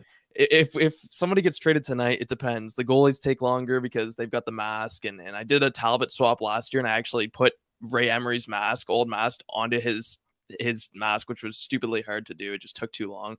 But hey, if Saros or Askarov gets traded, I'll be so fired up that I'll be staying up to do that because that's my top 2 candidates right there. Yeah, that'll be interesting for sure. And just going back to the DeBrincat contract comparables. I'm at a point now where I've already put Alex DeBrincat's head on every other jersey in the league other than the Sens. Look, if this is a guy that says, I'm not sure or I don't want to sign long-term in Ottawa, I don't want him, even at a discounted price. This culture is just so rich right now that if there's someone that doesn't want to be here, let him leave. Let him leave. That's where I'm at. Tell you he doesn't want to be here was the puppy there. That was quick. Yeah, Alfie's camera shot. Yeah. Oh, now and he's ruined Ross's setup there. Classic. But anyways, I've chatted a lot with Brennan about the upcoming draft. So Jack, I'll throw it to you here. Where do you think this draft gets exciting? Whether it's a guy that's kind of picked as a reach or a guy that falls or a trade that happens, what's kind of the first domino you're looking to happen tonight?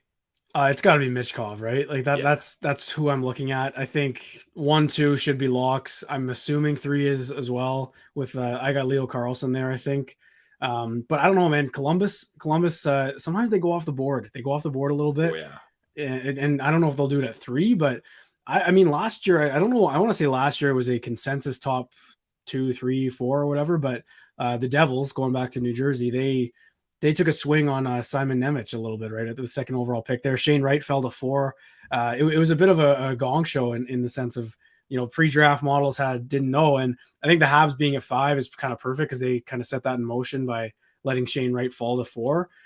So yeah, but I really do think that Michkov's the guy I got to watch because I could see him going 3, honestly, if I'm being realistic. I think he's that kind of talent. Yep. It all just depends on what team.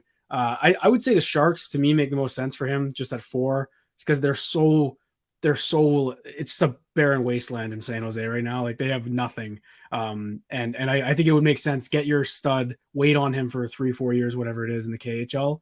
And then he'll join when the team is hopefully back on the rise. So Michkov's my guy for sure. Well, we're just pulling up right now, obviously FanDuel, the official sports book of the Locked On Podcast Network. And this is one of my favorite specials on FanDuel is being able to see the odds.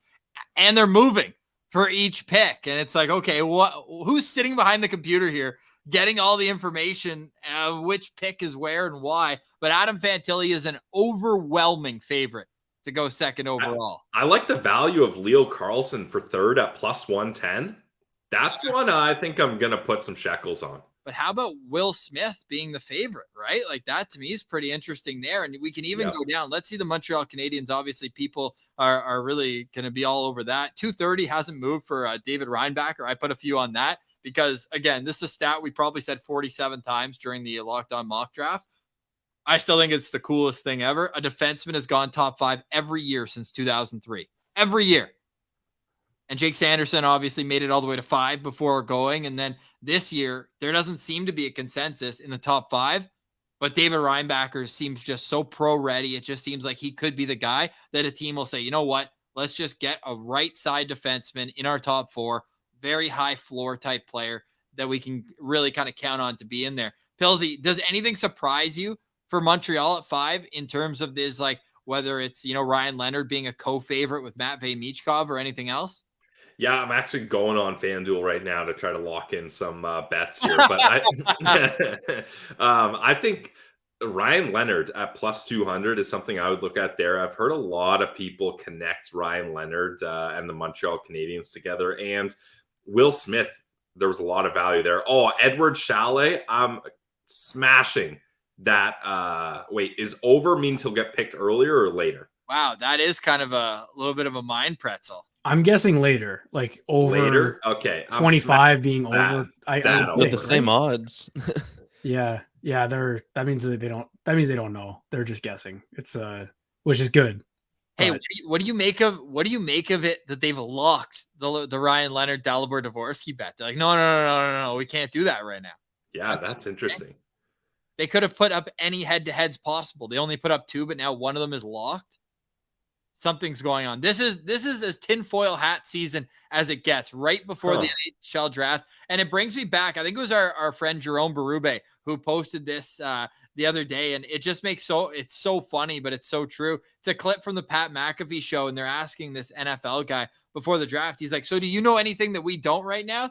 And the guy goes, I don't know a damn thing. And nobody does. Everybody's lying. Everybody is lying. So many smoke screens. Yep. So when the chips are down, when you go up on stage, what are you going to do? And Brennan, how disappointing is it? Maybe this is just me who's going to wallow in this for a bit, but like, I love the drama of the night. Like, I kind of wish that 2020, when the Sens were in control of the draft with 3 firsts, 2 in the top 5, like I would have loved to see the drama unfold on the draft floor. We were stuck obviously in COVID, having it all online. That's honestly such an underrated point too. I don't know if I've ever seen anyone actually talk about that. Maybe except for like the night of, is that we never got to see Tim Stützle come up on stage or Jake Sanderson come up on stage. Now, the Alex Trebek thing was pretty cool. Like that was pretty worth it. Like I was content with that. Tim throwing the number 88 jersey on. Like it was just with the UE. Yeah, exactly. And like it was such a mess as it turns out, the whole jersey thing. But the Trebek thing made it kind of worth it for me. But yeah, I do agree with you. The drama of it all is just like, especially in that draft, having them come up on stage and then seeing where they are now, that like neither of them busted. Like they're both like these star players, superstar players. That would have been pretty awesome to see. And we've got the classic pictures when you go on Getty Images. You've got the classic pictures of them with the jersey and with the whole line of people and coaches and GMs, and they're all standing there. We didn't get to see that with them, but you know what? It's okay. I'm still going to credit Trebek. That was awesome. Yeah, that was so much fun. And I mean, they had to make something out of a tough situation there. But I think I'm glad it's back to normal, because I think that is a special thing, getting to walk up like those, I don't know, 30, 40 seconds when your name gets picked, you hug all your family, and then when that player is on his own, walking from his seat to the table, the range of emotions going through your head as you're stepping up onto that stage must just be absolutely crazy. And then taking that picture, putting that jersey on, like that's got to be an all-time moment. So I'm glad that the prospects are going to have an opportunity to do that again. Well, I'm sure that's a blackout moment. Like I'm sure you go up there when they come back down, they just can't remember what happened, because we've all had a few moments like that where you think back and you're like, wow, like that was a moment of my life and I can't remember it at all. So I'm sure that's the same thing for everybody that goes up on that stage. Yeah. Jack, do you have a favorite in this draft? Like, is there a name that's popped up as you're kind of poking around here, a guy that you're following? Because I know it was Jack Quinn a couple of years ago. You obviously had a bit of a history with him. So each year, I feel like everyone has a favorite no matter what. Is there a guy for you? And why is it Oliver Bonk?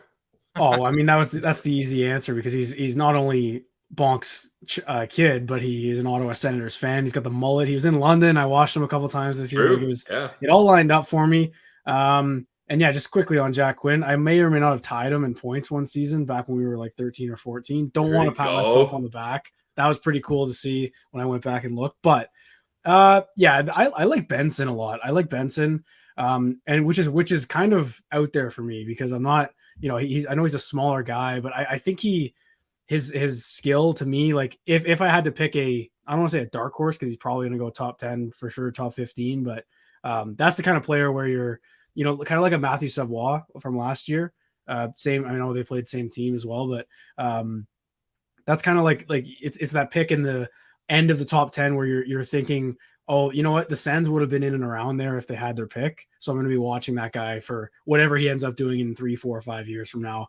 So yeah, Benson's my guy for some reason. I don't know. I like little highlight packages. He's my, I can't say Conor Bedard because that's not fair, but obviously I'm still stoked to see that guy play eventually next season. Brennan, are you one of these guys where you're going to follow the career of whoever goes 12th to Arizona and say, oh, well, that could have been a Senator?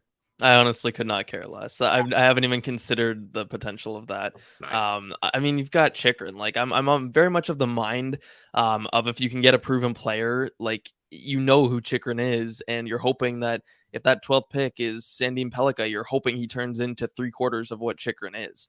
And like the odds of him being better than Chychrun in the long run are next to none. Like it would be very, very unlikely. So I'm very much of the mind of just take the proven player and go with it, which is why I wanted to keep DeBrincat too largely in the beginning, but money is a factor. Well, and the thing too, it's all about timelines, right? Like, sure, the Ottawa Senators would love to have drafted 7th and 12th, and you get blue chip prospects, and there's a lot of hope that you get a lot of potential there, but they've been doing that. They don't have the time for that anymore. They need someone that's ready now. And like you mentioned, someone that they know the potential of. And it's been years of them talking about acquiring a top 4D, and they finally got it done. So yeah, I was stoked about Chychrun. Couldn't care less about the 12th overall. The Coyotes are just going to bungle that pick anyways. Are you guys seeing this? Craig Button's top 5 destinations for Erik Karlsson. Number 5, Edmonton Oilers. Number 4, Carolina Hurricanes. Number 3, Toronto Maple Leafs. Number 2, the Buffalo Sabres. And yes, the dramatic moment is a little bit of a failure when it's pulled up on the screen, but your Ottawa Senators, number 1. Now, I know Craig is no secret to being a troll every once in a while. He likes to have some fun with it, but like this can't happen, Jack. Like there's no way this actually happens. No, if we're sitting here worrying about DeBrincat's extension, there's like the gymnastic you'd have to do to get Erik Karlsson here, and it's. But if I don't know, it's a great.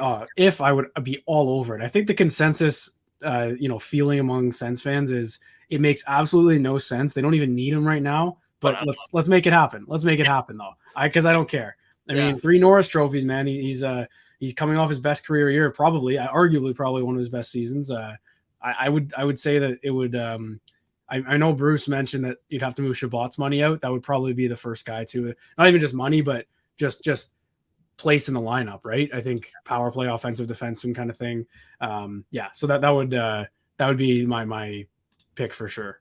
Hilarious. Like, when has there been this much pushback on a reigning Norris winner? Everyone's like, no, we don't need him. It's so funny to me. But again, I get it. The Sens' biggest problem was their defensive zone, and Erik Karlsson's not going to help you in the defensive zone. But hell, if you want to outscore your problems, then go ahead and get a 100-point defenseman.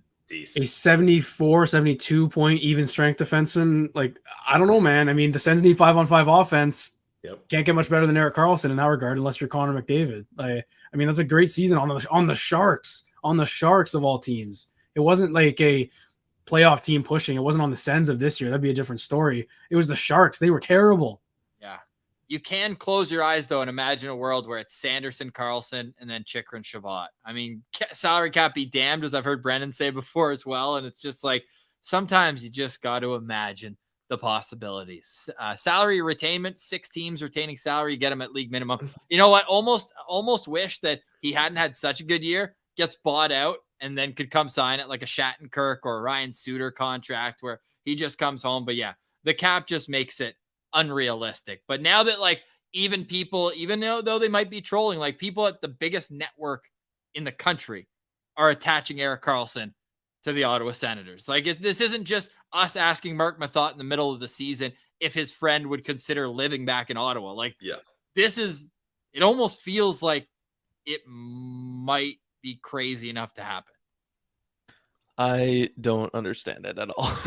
No, I mean, listen, so let's say we want to keep Shabbat, right? So maybe let's package Zub with Matthew Joseph.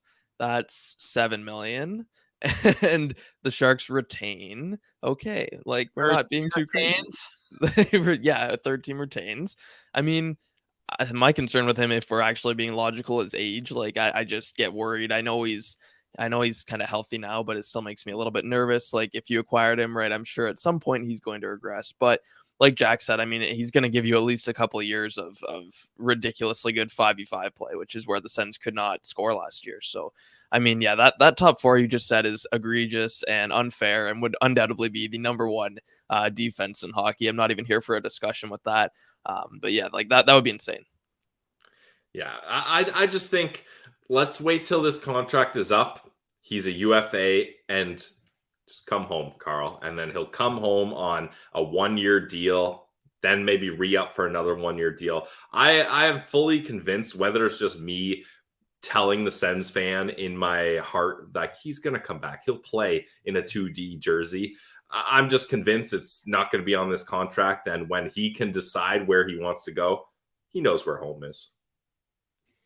That's right. And just in the chat, Jordy said we would have no defensive players. Well, you don't need defense when you've got good offense. That's all it is. You don't need who needs defense these days. Just especially when Ascaro's back in. Exactly. He's going to stop every shot he sees. So we're good.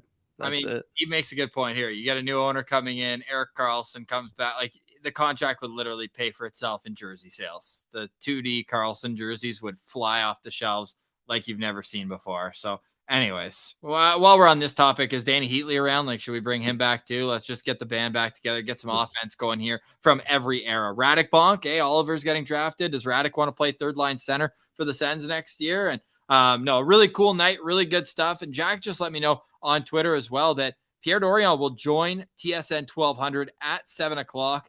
Does that, Pilsy, to you, like, tip your hand anything like that a big trade won't happen, or do you just not read into it that much? Kind of feels weird. Like the draft starts at 7. Doesn't he have somewhere to be? That's a weird move. Yeah, for sure. That's a weird move that he's doing that, but there's an update. Ian Mendes is just wrapping up with Pierre. So Ian's talking with him right now. And then you guys want to stick around. He's going to join by phone as well. He just tweeted out. Yeah. He just said, that right now, Dorion says they're not close to a DeBrincat trade. They have not granted DeBrincat camp the chance to talk with another team yet. Once they get close to a deal, that will happen. Yeah, I don't anticipate anything's going to be happening tonight for the Ottawa Senators. I do think that we might see them make a kind of a more minor move and get a second or a third round pick. But I just think Pierre Dorion doesn't have the leverage he wants in the DeBrincat deal, and there's no point in rushing it. You've got the rights. They're going to elected arb. Like, they've got time. Don't push it to try to get a pick in this draft, because you don't want to play your hand too soon. And I think there's going to be teams that are still going to be interested after the draft here. But what my question is, and I know you guys have probably talked about it too. Why was this a deadline then? If they're not going into the first round tonight, if they're not. I understand free agency's in a few days here, but the Matthew Tkachuk trade happened, I want to say a week, maybe 2 weeks after free agency opened last year. Like, it was late, and I don't understand why. And you guys had Pierre on, and he was very open about, the next few weeks they're going to get an answer. I don't know. I'm not buying that they needed an answer today, especially if a deal's not coming together. Like, that doesn't make. I don't understand that. The Jets was different because they knew all along, essentially, that Dubois wasn't going to come back or whatever. They needed to kind of recoup assets if they could, and they made a nice trade out of it. But I don't understand this DeBrincat situation from the Sens perspective. I've been back and forth on, depending on the deal, you should do it, and I understand that's probably what Pierre's doing. But again, you can still be better off holding on to him for at least a little bit of next season. So which it sounds like they're going to do. They're going to take their time with it. Especially with a weak free agent class, though, I don't get why today or even Saturday would have been a deadline for the Sens. I don't understand that. Pilsy, will Alex DeBrincat play another game for the Ottawa Senators, do you think? No. You had to think about it for half a second. That wasn't too emphatic of a no. Yeah, I don't think so, just because that's going to be weird vibes around the team. And we all know this team needs a hot start. So you don't want a big dark cloud looming over you. And I just think, and to kind of answer your question, Jack, I don't think they're waiting for an answer. I think they know the answer.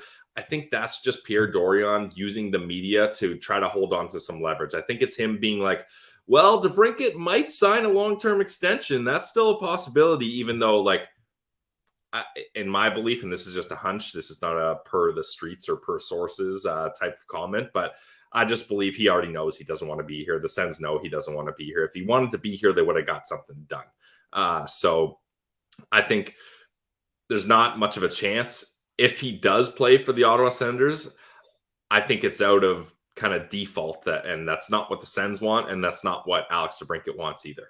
Hey, this is some breaking news. It's kind of it's pretty cool, I think, for him, and it's unfortunate for the Ottawa Senators, although I still think one day. Anyways, that's unfortunate. Mark Borowiecki will be joining the Nashville Predators front office. Wow. So I'm curious what kind of role, but whatever he is, wherever he is, he's going to bring value just for with the character, the leadership, and, you know, his experience going from a hard-nosed kind of was he undrafted? No, he's a late round pick. I think 5th or 6th round, and was able to make a heck of a career for himself as a guy who was able to, you know, redefine himself and somehow, some way led the Sens in goals that one year. So good for Mark Borowiecki.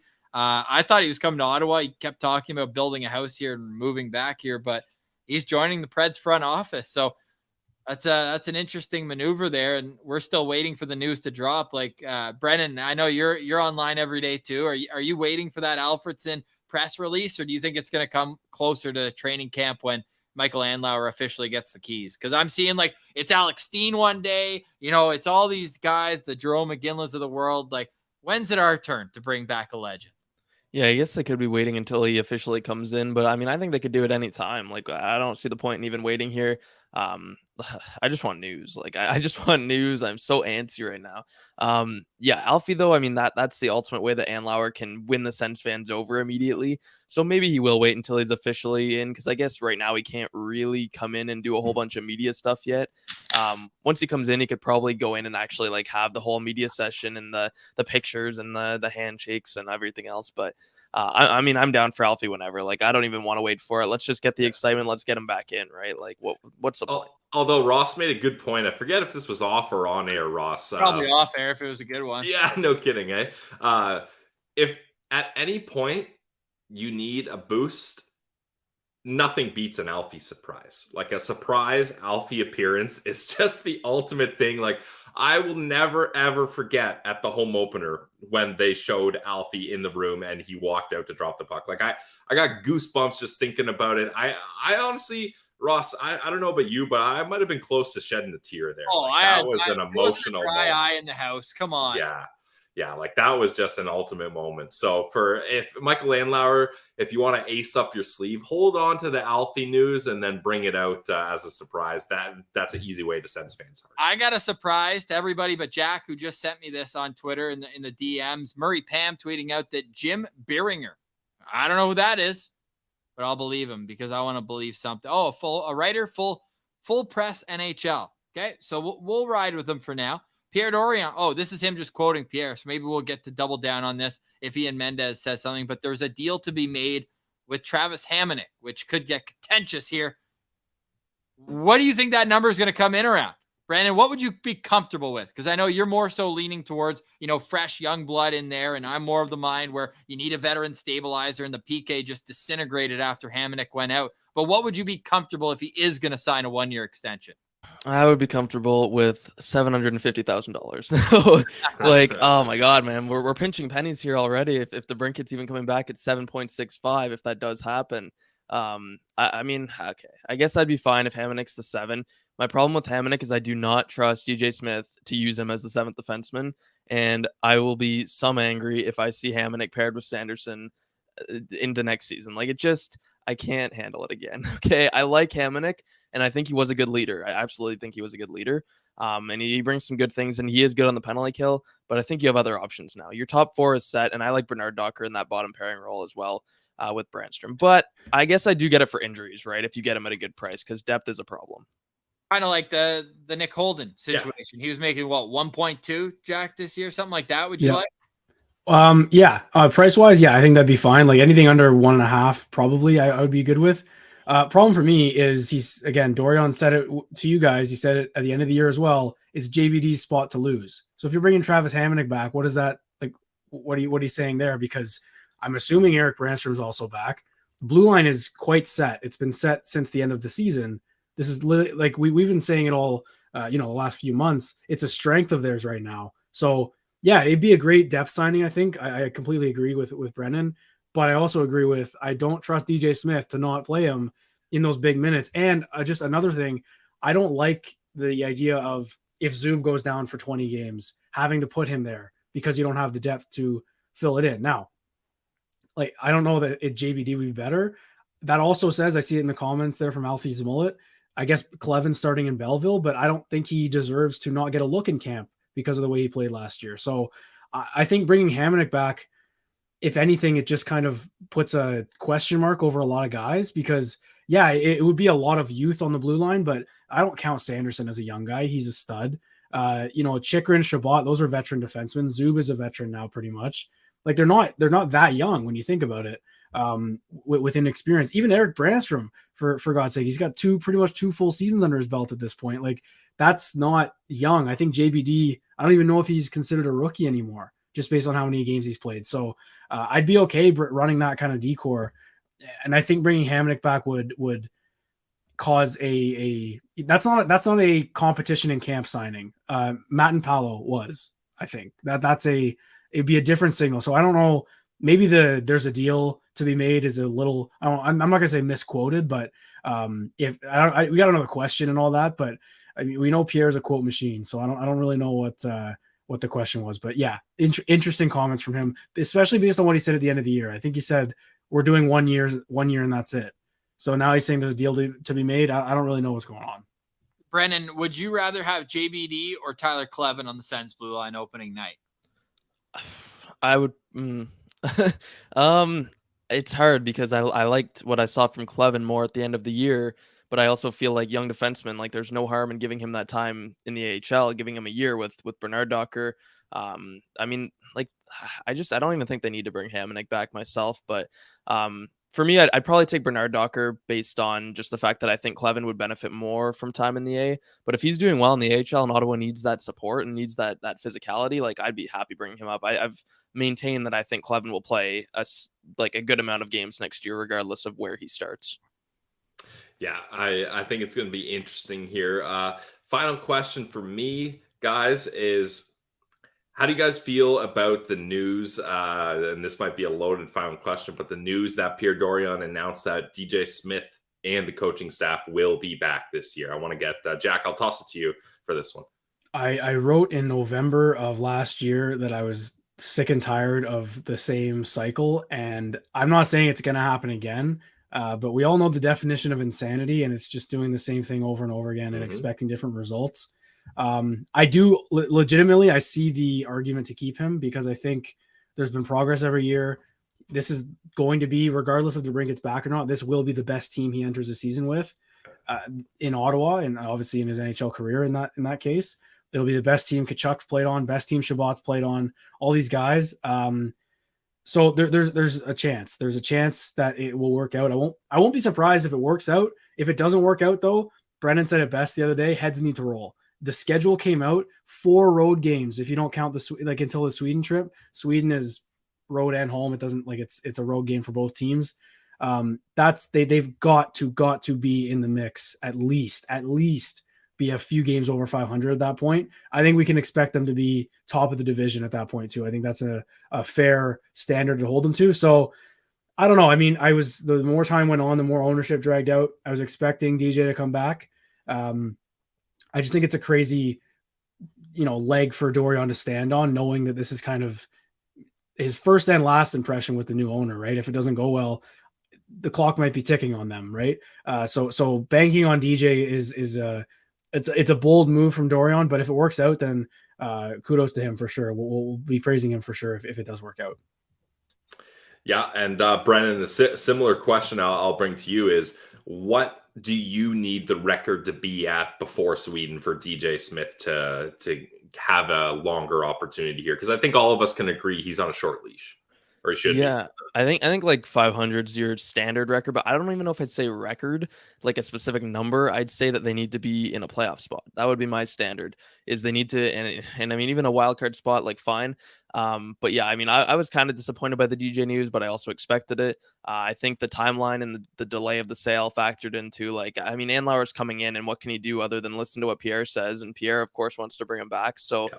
I mean, that is what it is. But again, like, it's on Andlauer now. Like, if the team is not in a playoff spot when they come back from Sweden, I would say, and nobody's fired, like, I'm going to be pretty nervous about Andlauer is what I'll say. Like, I need to see something. I need to see these expectations being held, because we've said it a lot on the pod, is like accountability has been lacking for a long time here. And now DJ and Pierre are both the 7th longest tenured at their positions in the NHL. And they haven't made the playoffs in 6 years. So that's just a little egregious to me, even though the team was rebuilding. It's still, I don't know. It's been a long time. So let's just hold expectations and get accountability. That's Brennan Parks and Jack Richardson from the Everyday Sens podcast. You'll also be hearing from them throughout next season on the Sens Central postcast. Fellas, enjoy the draft tonight. We're excited to get all your reaction to it as well. You can follow and subscribe to them on YouTube and the everydaysens.com. Make sure you subscribe there as well. Fellas, appreciate you doing this. We'll see you guys again soon. Perfect. Thank you, guys. Thanks, see you, boys. There they go. It's Brendan Parks and Jack Richardson from the Everyday Sens podcast. Before we go, we do have a boots on the ground report coming any moment now. Ian Mendes is just setting up shop. Just send him the link here, and we're going to get a quick 5-minute preview from him before the NHL draft gets underway. Give me your final mock draft, Pilsy. We haven't really done our own mock draft. We let other people make the picks. I'm going number 1, Conor Bedard. Okay, now you can pick number 2. I really just think that the Ducks are going to want someone that they can put into the system and get going here. I don't think the Ducks are going to go Michkov, so I'm going to go Fantilli too. I agree, Fantilli too, but this is where it gets interesting. Who do you have at number 3? Look, I think the same is with the Columbus Blue Jackets. They're trying to do something. They brought in Provorov. They gave Severson a big deal. I don't think they're trying to wait a couple years for a certain prospect. So I think they're going Leo Carlsson. And I just think for me, 1 through 3 is, I'll put it in pencil for now, but I'm pretty certain that's how it's going to go. Okay, well then if the draft starts in San Jose, like Michkov, this has to be Matvei Michkov. They're so far away from competing. Yep. They might just be making their first playoff push when he gets there. Yeah, and I think if you're the San Jose Sharks, you want to be bad for the next couple of years. You don't want a high-end prospect to come in and start developing and help your team. So if Michkov's going to happen and you got a new GM there trying to make a splash, and the key thing, Ross, with the new GM is he's got a shelf life. And if he goes, I think he's kind of buying himself a couple of years. If he goes Michkov at 4, right, then he can be like to the ownership, well, hey, my biggest move was bringing in Michkov, and he hasn't even had a chance to play yet. Wait till he comes into the fold before you decide my fate. So you know what? I'm going to go Michkov at 4. Michkov at 4, which would just piss off so many Habs fans, eh? I don't think the Habs are interested in Michkov. I think they're at a point too.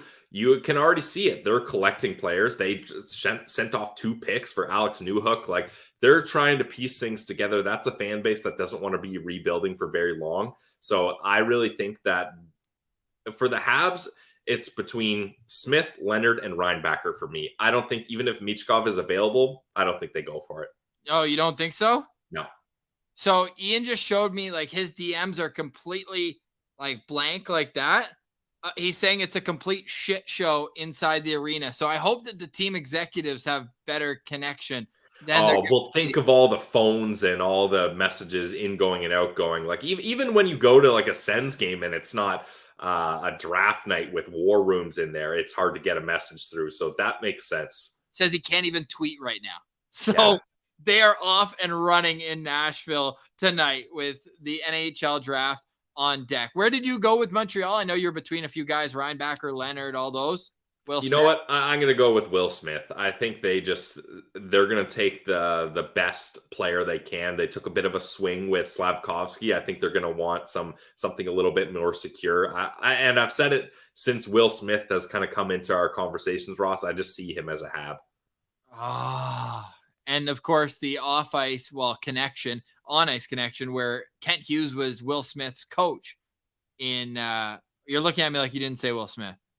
No, I said Will Smith. Yeah. Sorry, you're looking at. I was like, did I mishear that? No, I didn't know that. So that was new info for Yeah, he me. coached him when they were in summer hockey when he was like 12, 13 years old. I guess he's the same age as his son, who was drafted last year. But I guess with the birthdays, it worked out. Neither you and I were that high on Will Smith comparatively. Still a great prospect, but like, I wouldn't mind if he goes to Montreal. Yeah, exactly. Yeah. Give me a name for the Ottawa Senators tonight that seems crazy, but might not be. Like what do you mean? Like a guy they could draft? Like when I tell you that right now, Pierre Dorion and Patrick Alvin of the Vancouver Canucks are having a pre-draft chat, says Bruce Garriock. Where are the Canucks drafting? Remind me. Drafting 11th, but you know who I would be looking at from them? Let's hear it. Connor Garland. Okay. Yeah. He's at 3 years left on his deal. The salary is $6 million, but the cap hit is under 5. I think that's a player that could make sense. Small but fierce. And if you're going to get rid of one short king, let's get another one in. And I think, correct me if I'm wrong, but this isn't the GM and executives that brought in Garland and OEL, right? It is not. That was the Benning era. So I think they're trying to wash their hands of that, and rightfully so. That was just a complete bonehead move by the Canucks to go all in like that. I think Dylan Guenther would have been so much better for that team than either of those guys. So I think Connor Garland, is the guy that would be going the other way, because I think those executives are just trying to get rid of that trade. The San Jose Sharks continue to get a number of calls on the 4th overall pick. They're not trading it. They're not trading it. Per Pierre LeBrun. No, I'm not disputing his report. I'm sure they're getting calls on it. I don't think they're trading that pick unless they think Michkov can be attained later on. What do you think? Who do you think is going to make the biggest trade tonight? I think St. Louis is going to do something because they've been maneuvering. They have 3 picks. Nashville. Yes. It's going to be Nashville. And for them to put just to dangle Askarov there, it's their host. They're hosting it. They have 2 first-round picks. I think I heard, I forget where I heard this. Might have been 32 Thoughts, but I think I heard that there might even be a situation where they combine their picks to move up. Whoa. How high do you think you get with 15 and 24? I think that can get you right. I don't think higher than 8, but I think anywhere from 8 to 11, those 2 picks get it done. But I mean, mock trades are a tough thing to do. So I'm not going to make a bold statement here. Are we still thinking Matvei Michkov is going to be? Well, I guess we don't think that because we think San Jose should take him. But is Washington somehow going to find a way to get him? No, because if there's a team ahead of Washington that wants Michkov and he's available, they've got their sights on him and they're not changing. So I don't think so. If he's available at 8, I think that's the easiest kind of estimate and guess to make that Washington's going to take him. Especially, it's widely considered that if he goes there, Ovi just makes a call and his KHL contract is just ripped up easily. It don't exist. Now, with Patrick Alvin and Pierre Dorion going for a chat, it is the Patrick Alvin era that traded Travis Hamonic to the Ottawa Senators. So they do have a history of making moves together. Yep, that's true. Yeah. I'm going to keep my eye on that tonight. Oh, Ross, I'm getting excited. This is getting wild here. We've got the Locked On Canucks boys are beauty. So if there is a trade that goes down, we're just going to have to reach out to them and try to get them on, because we're going to do a live stream, or not a live stream, a live recording right after the end of the first round. But if the Senators do make a move, we'll put together a 5 to 8 minute video for you guys on YouTube, a breaking news, immediate reaction. But the next time you'll hear from us outside of a quick reaction will be a first round recap after tonight. Pillsy, last 2 years ago, when Ottawa drafted 10, we started recording our reaction episode at pick 25. Do you think it would be safe to do that tonight? Or are you going to be glued to the very last pick saying, I think the Pierre Dorion is going to do something? I don't think Pierre Dorion's going to do something that pertains to the draft. Will he maybe make a deal at the draft? Yes, but I don't think there's a situation where the Ottawa Senators acquire a first-round pick, if that's what you're asking. I think they acquire a second-round pick somehow. Exactly. I think something like that could happen, but my bold prediction is the Ottawa Senators. I mean, it's not even that bold. They don't have a first-round pick right now, but I do not think they will be selecting tonight. Okay, any final thoughts as we get into the draft? A 2-hour pre-draft live stream is underway, and we have, Nick Spence glued to the screen till bonk goes, because, of course, Ottawa stand up. And yes, Hot Lunch mentions, could it be Alex Formenton that is traded for that second-round pick? It very well could be. A second or a third, it sounds like Bruce Garriock thinks the Senators could get for Alex Formenton, who hasn't played in the NHL in over a year, and there's still a lot of questions around the future, potentially, allegedly, for Alex Formenton. But what we can tell you is that the excitement has built to now. The NHL draft is next. Conor Bedard, the likely first pick, but what will follow suit? If you are watching right now on YouTube, you can see that we've put a pinned profile to the Locked On Senators draft ranking. So if you want to click, and as the draft goes, I'm going to be deleting each row as that player goes, and we can see the best available afterwards for that. So, Pilsy, it's showtime, baby. We've been working for the whole month, and everybody who's ridden with us over this journey, it's probably the hardest work we do all year, because we have no knowledge going in. It's all what we've learned this month on these players. We don't pretend to be scouts, but we follow what scouts we do trust, who watch this all year long, and we can just kind of put together from there. But go Sens go, man. Go Sens go. Kent Hughes just saying, Nick Spence says, about a 50% chance they draft 5th overall. That would be the earth-shattering move this draft needs. If Montreal, as bad as they've been the last 2 years, comes out of it with one top 5 pick, and it's Juraj Slafkovsky. Yeah. That'd be great. But if they get a Skarov, man, I wouldn't love that as a Senators fan. I wouldn't love that either, but we'll see. Oh, buddy. Let's get some Go Sens go in the chat. And yes, as Kinho says here, my goodness, I hope I pronounced that right, but appreciate you tuning in. Imagine Travis Konechny. That would be another guy. It's a similar player to Connor Garland, right? Like, bit undersized, but super feisty and great around the net. Yeah, that would be a great one. I've been a Konechny guy ever since the Sens didn't draft him and chose, I believe it was Colin White instead. So that was tough. Oh, it was so tough. Hey, I know I brought it up with Jack and Brennan, but like, what do you make of Craig Button saying that the Ottawa Senators are the number 1 potential destination for Erik Karlsson? Man, Craig has some wild takes as far as the draft and certain trade opportunities go. We love Craig Button, but I haven't seen anyone else with that type of opinion. That's all I'll say. No, nor have I. But let's see which way this draft goes. One thing I can tell you for sure is wherever the draft goes, whatever happens, we will have a reaction instantly after the draft here on Locked On Senators. The draft is underway. Follow us on Twitter at Sens Central. We're going to be posting videos of the top 15 players, bite-sized social clips. The draft is here. It's time. Thank you for joining us on LOSP Live. Sorry that Ian couldn't join us. He says apologies as well. We all know Ian would never ditch us, but the internet is bad in there. Good thing they're all able to be together, Pilsy. Yeah. So the internet isn't an issue with trades. Yeah, absolutely. Postcast vibes over the last 2 hours. We'll be back with a full immediate reaction. And again, if the Sens do anything, videos immediately. For Brenden Piller, I'm Ross Levitan. This has been the Locked On Senators podcast. Almost said postcast.